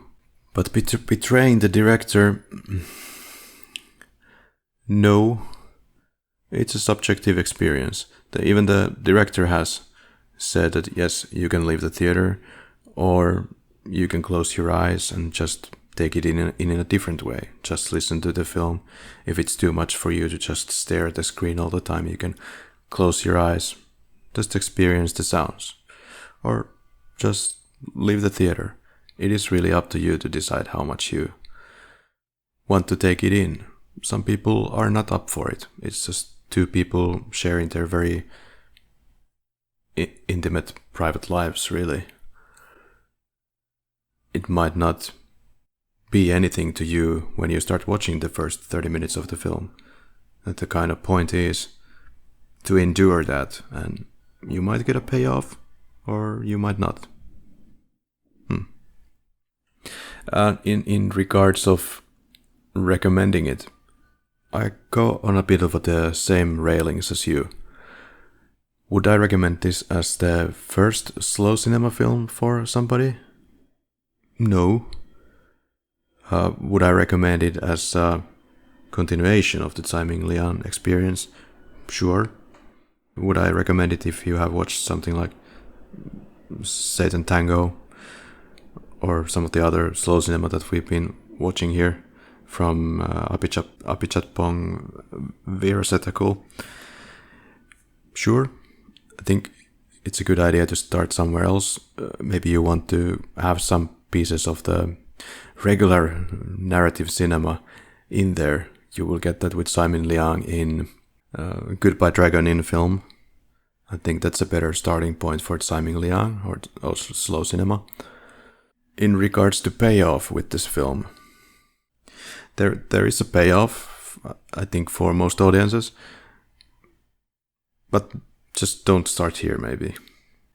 We are on the more advanced stage here. Not to sound in any way elitist, but of course not. But yeah. We are not plebs, and this movie podcast is not for plebs. Oh no. So yeah, it's a recommendation and also not a recommendation. It really depends if you like sensual massages. Did you really experience the sensual massage? The director wanted you to experience it, like you would be there with them. Well, not exactly the words that he used, but did you feel the massage? No, I did not. Partly that most likely is because as the scene started, I kind of bounced off from it because I was expecting a typical massage scene. I was one of those people who the film kind of fooled and was like, oh, it's just a neck massage. No problems there. So then when he started like wave his fingers or slowly kind of slide his fingertips alongside Li Kangsheng's back, I was kind of like, holy shit, that actually does absolutely nothing. Like, how in the hell is that massaging any muscles in dude's body? So I was already kind of half sniggering, being like, oh my god, that is like biggest waste of time that I've ever seen from a masseuse. And then when there was that nipple hippling moment, the very first take of that, before it went into a kissing and all of that. I was kind of like, oi, that's sexual harassment. When was this movie made? 2020. Jesus Christ, Tsai. Like, Me Too is a thing. Harvey Weinstein did similar type of stuff in real life and rightfully went to jail, and here your fictional characters are pulling this mug. What the hell is going on? I honestly, like, when I said this in you know, you really know you're watching days. I of course I made a big joke out of it, but I was genuinely relieved as a movie watcher when I realized that no, it's actually just a hooker with his client. It's just, transactional prostitution. Everything is fine. It wasn't sexual harassment. I was like, phew. Well, thank God. Now I can rest easily for the rest of the film. So those factors obviously kind of hindered me from getting the kind of a sensual aspect of that moment. Had I not have those thoughts running through my head, I don't know if I still would have actually felt the sensuality. Maybe me being cringe level cis straight man or something of that sort. I don't really know, like, but I have had the same problem with sensual scenes previously in cinemas. I'm one of those cringy cis white straight men who also get nothing out of the heteronormative sex scenes in movies. Oh God. The sex scenes in Bond movies do absolutely fucking nothing to me. Okay, thank God there's somebody else who feels that way. Yeah. So, I believe that my problem, me not getting the sensuality here in days, or experiencing it myself, is not just and only because I kind of bounced off from the scene at first. Yeah, for me, quite the fiery experience. But I will say the following playfully. But one does sometimes wonder, what is Tsai Ming-liang doing to Li Gangshen to make him go through all of these scenes that are gay in nature, year after year after year, decade after decade? What kind of sorcery is this? I don't know. It might be that Li Gangshen is just bi, so it might be that it's absolutely like nothing to him. It's possible, yeah. That he's even halfway interested about it, or it might just be that, like we already talked about, he's as an actor, he's just one of those who also wants to be pushed and push himself to some sort of a limit. So it might be that, he's cringe level straight man like me, and but at the same time, like the possibility to kind of go out there is so tempting to him that he actually enjoys the process. Like I myself, as an occasional actor, I found actually this in myself also. Like even though I am like. Please tell me more. Yeah. Yes, you are straight white male. Like even though I'm as straight as Arnold Schwarzenegger's buttocks, I too, as an actor, I have played not outrightly gay, but extremely gay-ish roles, where Stereotypically gay. Kinda, yeah, but as in characters who are not really sexually oriented, like behave extremely stereotypically gay, but not because they really are gay characters. It's kind of, I was playing like a literal fairy, and fairies don't have. The director explained to me that the fairies don't have, because they're mythical creatures, they don't really have sexuality in the same way like you and I have a sexuality. So they really ain't straight, they ain't bi, they ain't gay. And my fairy character was kind of a subconscious manifestation of a character, of a subconsciousness of a character who was a closeted homosexual. So also therefore I couldn't really have a sexuality of my own because I didn't even really exist. Oof. It was really artsy stage production that I took part of. But even in that sense, like even when doing that, as an actor, I actually kind of enjoyed pushing myself to the kind of a unexplored territory to me, to kind of a behave gayish. And I also, as an actor, I kind of like since we were able to craft our performance pretty freely. The director was extremely open to our ideas. I used that possibility to kind of push my character to be even more physical than perhaps what would have been demanded from me by the director outright. Mm. And I did that just as a, interesting and fun experience as a personal study.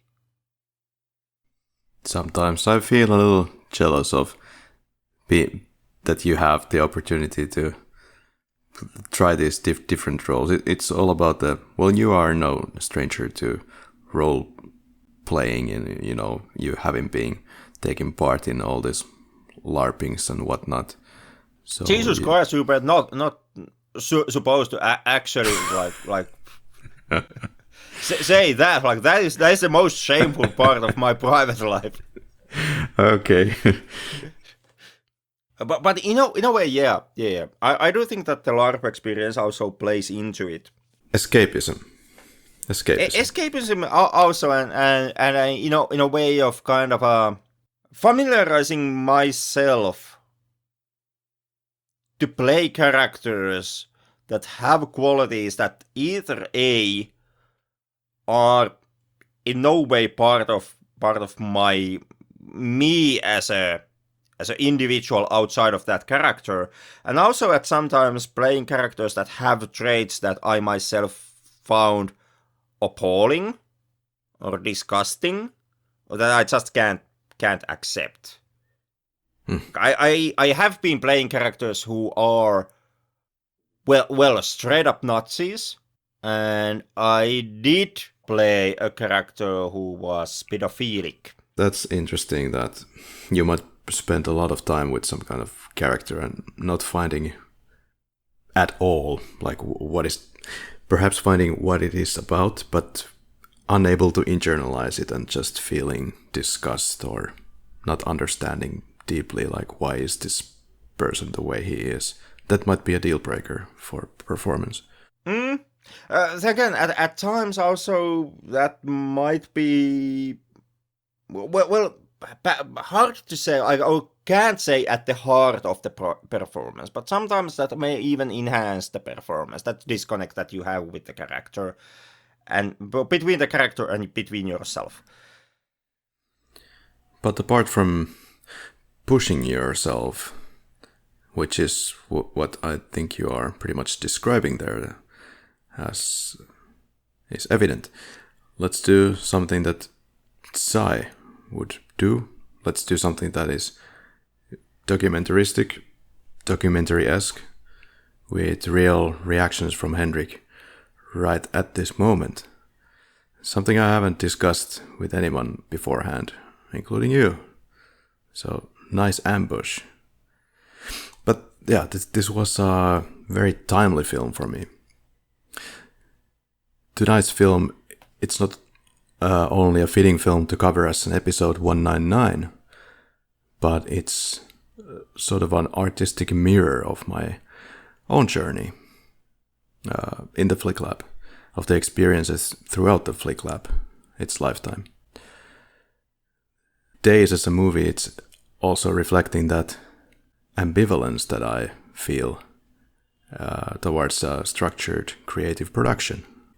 Tsai expresses that his filmmaking is deeply aligned with the same issues that I've been struggling and wrestling with about podcasting. Like Tsai mentions that a director has that power to decide how long he will hold a particular frame, how long you sit on your asses in that popcorn hole, and how much you want to be a part of it. So the question is, do I want to be part of the ride? We asked, why do we even watch movies? It's a form of entertainment, but is that all there is to it? Asks Tsai as well. He says that he does whatever he wants to do. He develops the stories that he loves, and that these works have let him meet different realms.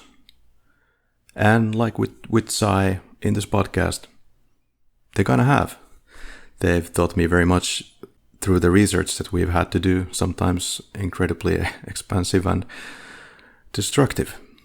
But we've learned about the world, Henrik, about people, about many things, wars, human nature.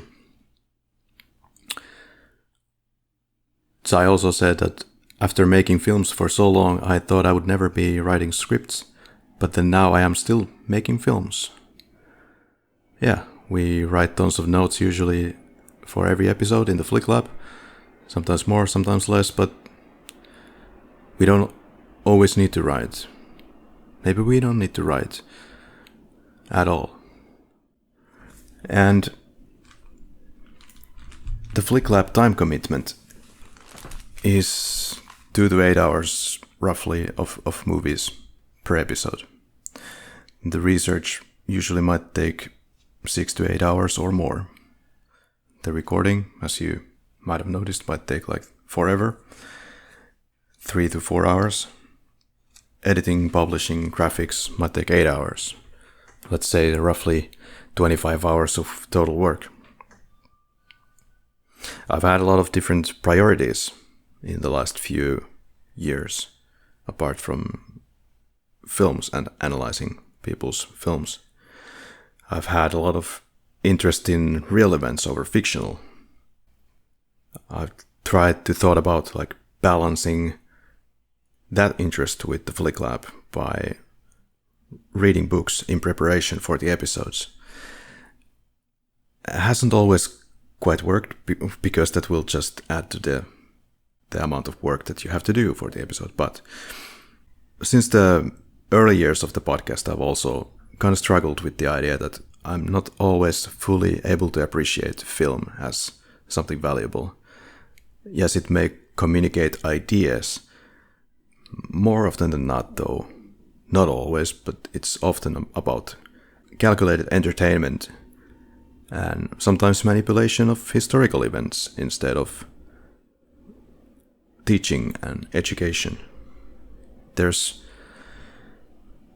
still a thing called repetition of patterns, the commercial aspect of the whole thing, the tug of war between art and money, the corruption of whatever it is in question, Hollywood or its apprentices. There's the formula.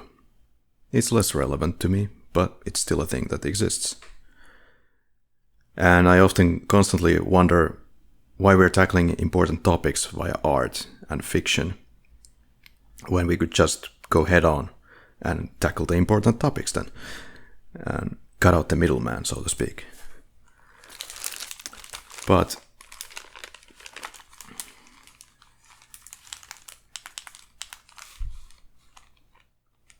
the Flick Lab, as it is right now, it has run its course to some extent. You could of course prove me wrong, but I've missed out on a lot of things sometimes preparing and creating these episodes. I feel a certain pressure to do something different as well, become a more knowledgeable person perhaps, explore different options. I'm approaching my 40s, for God's sake. There's also a lot of sitting involved in what I do in my work and then doing this podcast. I'm passionate about reducing, maybe not completely cutting out, but reducing dramatically electronic devices. And internet addiction is a real thing, as is the prevalence of screens in this. But the important thing in the Flick Lab since the beginning has been the collaboration with you. And I might occasionally whine and bitch this and that thing in the past, but it's always about the collaboration. And sometimes I wonder if I'm just deceiving myself, if the time would be less spent on the Flick Lab and it would be to some other opportunities. Would I really use that time more productively? I'm not sure about that. Unless I build a habit intentionally, am I using that time then any more productively?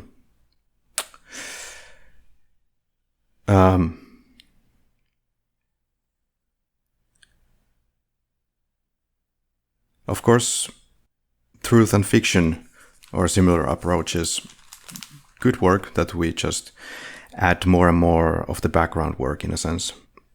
We talk more about the ideas behind the films, as we have already done in the recent episodes, I'd say. More about the ideas behind the films instead of the films themselves. And less of the editing approach that would free more time. Henrik could break down the movie, I could do the history, but that would lead into knowledge imbalance issues between us. And then that would be like, well, I don't know what you're talking about, but anyway, I'm gonna continue my monologue here type of thing. We could discuss even more wider topics, but would require more movies. For example, what were the movies of the 1940s like? Even with this kind of dichotomy in my head, I still have in place in my heart, of course, for films that push themselves, I guess ironically. Days is one of those.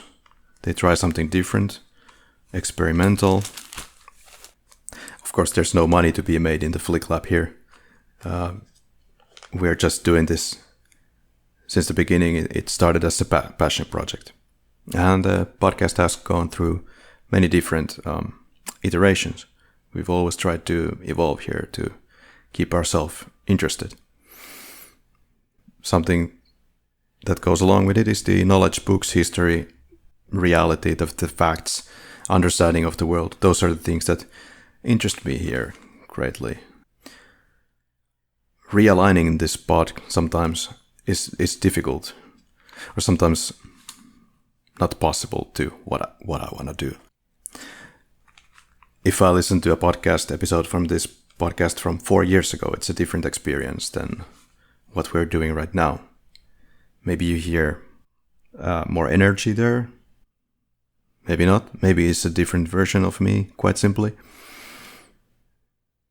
Many times I feel I've given all of my current depth of knowledge as a person, or especially my vocabulary about films, and sometimes struggle to provide anything fresh in perspectives unless the movie somehow provides it by itself, and then you can use that in the future, of course.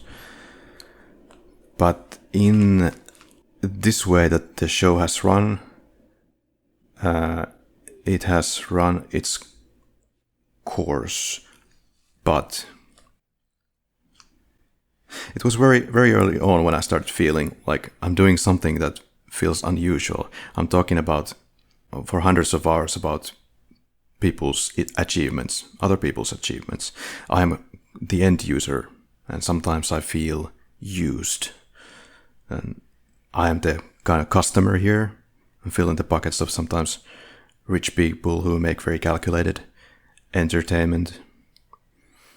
Sometimes I struggle like the voyeurism aspect of it, the visual addiction of it. Are they bad habits? You can even go back to Plato.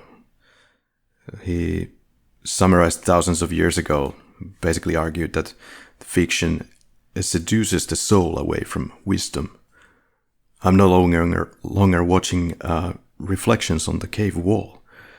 I'm so enlightened. I'm walking out of the cave into the light. But what have movies taught me? Quite a lot. I've learned a lot. I think you too. What it feels like to evolve here. It's kind of like a psychotic experience sometimes. What's next? Maybe sometimes you need to end something to create something new. So what I'm suggesting here is that after the next episode, I'm hanging off my lab coat, and that's to say, this particular entity, this version of the lab that we have created, it's over. But in the fashion of Tsai, it would be a new vision, something that would light up the flame, keep up the flame. We must return to that constant hunger. The return cannot be after 200 to be of devotion or obligation or habit. Maybe a bit of habit, but hunger. So I would say the next episode will be the last of this incarnation of the Flick Lab. And what it's going to look like, I don't exactly know myself yet. It depends whether we find the right methods and the heart and the hunger to figure that out, I guess. I think it's something that will reveal itself in the coming weeks and months. I propose that we take our time to figure out what we really want to do here and then just follow that. How does that sound? It sounds like Flick Lab is finally gonna be in Finnish. That's the next boat venue that we are going to take. We're finally going to start speaking our native language. That's what you wanted to do all along, huh? You could have told me 7 years. I told you 7 years ago. You were actually. I remember you were the one who said that your English vocabulary is now basically stronger than your Finnish one, because at that point you have been living like 5 years in Poland. Yeah. And also because English is more international. So if we want to make a podcast that can have even a possibility of a global reach, it kind of has to be in English, because absolutely nobody listens to Finnish.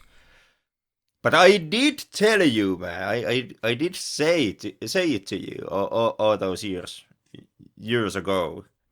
Yeah. Okay. Well, I'm not sure about that direction quite yet.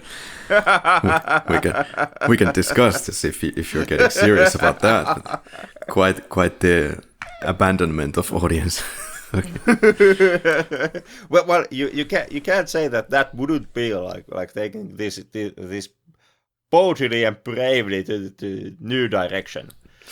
we are abandoning 99% of our audience base. Yeah, like the scary part about this is, why did the question come out in the first place? Why was I questioning, like, should we be doing this podcast or not? The scary question is, why did you ask it now and not in the episode 200? Where we could have been able to milk the question's dramatic effect. Yeah, I wanted to milk it here instead now, because I figured that this film so closely supports these feelings, and Tsai Ming-liang is completely in agreement with me that the Flick Lab is a waste of time. So basically, Tsai Ming-liang's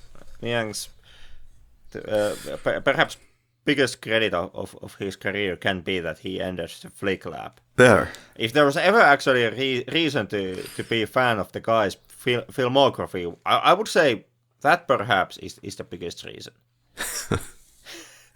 Yeah, little does he know that there's a podcast that he killed somewhere.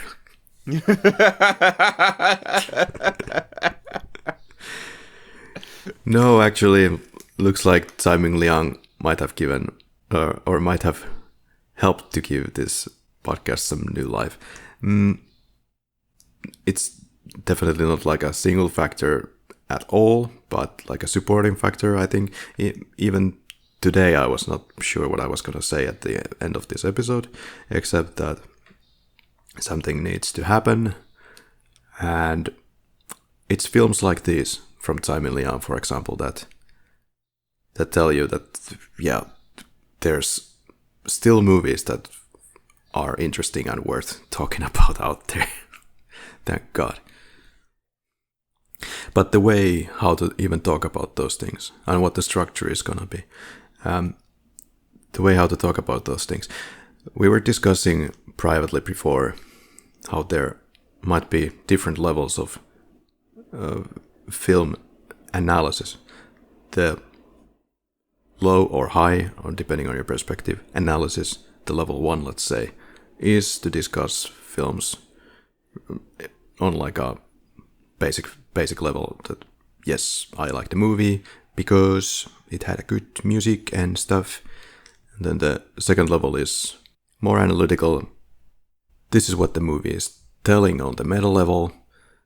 This is what the director wants to say. This is what this means, kind of explainer role. Then the third level, what we are doing pretty much right now, is not only the explaining part, but talking about the topics around the film. Perhaps we can continue on that same fashion, but then also activate level 4, whatever that is. Like I said, we're gonna figure this shit out. Hope you'll help me. Yeah, of course. Not even a question at this point. Time to shake it up a bit again. And guess what? Every time we shake this podcast up a bit, it's gonna be a Jurassic Park episode next, right? Right? I'm already seeing it. The new one is coming. I had already happily forgotten that the new Jurassic World film's even coming out. Yeah. Thanks for reminding me of that sad fact. No props, mate. But in kudos to me.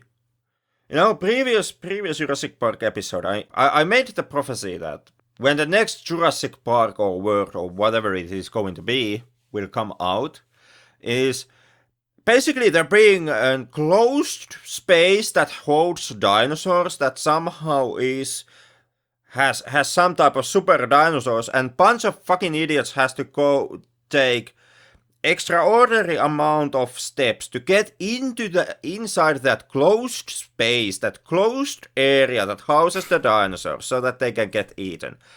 And now I've checked out the newest trailer, and it appears that the case is that there is a closed area, an island to be concise, that holds some type of super dinosaurs. It was a cloning factory where they had all the most dangerous dinosaurs, too dangerous for all the previously failed parks, and even more dangerous than the fucking Predator dinosaur that was in Jurassic World 1. So even the more dangerous dinosaurs were cloned on this closed area, where now a bunch of jackasses will go through extraordinary amount of hoops to get into, just to find out that the dinosaurs will try to eat you. Yeah. Like, it's still the closed down area. It's still the same goddamn formula. God fucking damn it. And this is why I propose that when we finally get into that movie, we're gonna discuss why this is happening in Hollywood and what is the antidote, what is going on. Not so much the film, because we know that I can prophesize that there's nothing to talk about. Well, I'm fairly convinced that once again, some type of a theme and topic can be crafted out of the movie. Because I'm so pleasantly great at this job that I've managed to do it in all the previous Jurassic Parks and worlds up until this point. So I will succeed once again, just in order to, if for no other reason than just to prove like the brain dead Hollywood wrong and prove that you can still find a theme, even from that dumpster fire somewhere. Yeah, for me it's for sure gonna be some kind of a personal exercise. How can I still talk about this franchise without being like a broken record? Well, it's going to be that for basically everyone, even the non-film podcasting people who will go see it. Because the whole franchise is a bloody broken record, so there is like no new way to talk about those movies.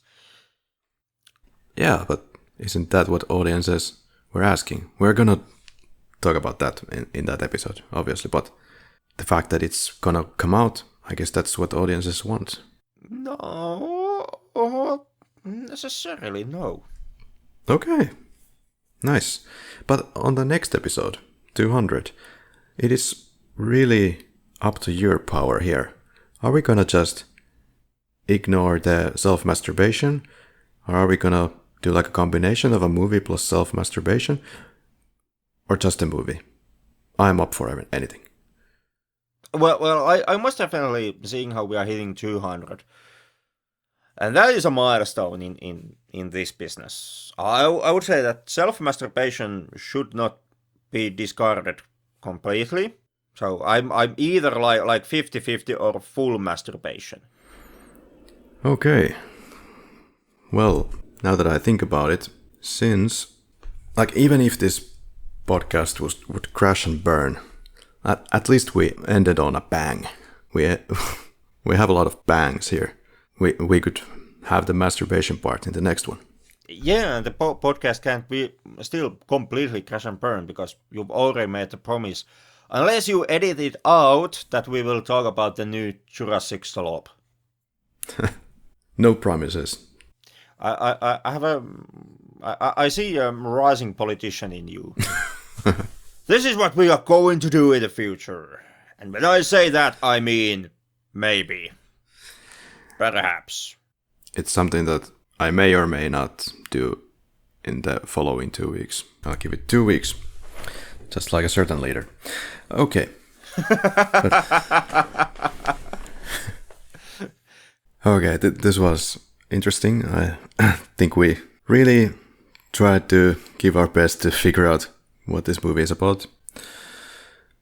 The next one, I guess you'll see us there and we'll see what it actually entails. You will find out in this podcast. Thank you, Henrik. Signing off for now. Thank you. Mm-hmm. Thank you too. It's been a hoot, at least thus far. So, you know. And like, the 200 will come and we're both in tears crying. Oh my god, you are the best podcast host that I can ever have. But anyways, I say it already. Since you insisted on going on these heavy topics already in this episode. But all these years in the Flick Lab are not something that I regret. It's been hard at times, it's been taxing at times, but I've never actually regretted doing the Flick Lab. Okay, that's always good to hear. Let's make sure that we don't regret it in the future. Even less so than in the past. Let's learn from our mistakes. Let's turn the page. So we are no longer covering movies that covers Holocaust here in the podcast. We're not covering movies anywhere. We're covering books next. Okay, well that's nice to hear. Yeah. No. I think it's safe to say, in some way we will go back to the cinema with you, dear listener. Now it's time to go to sleep. Amen to that.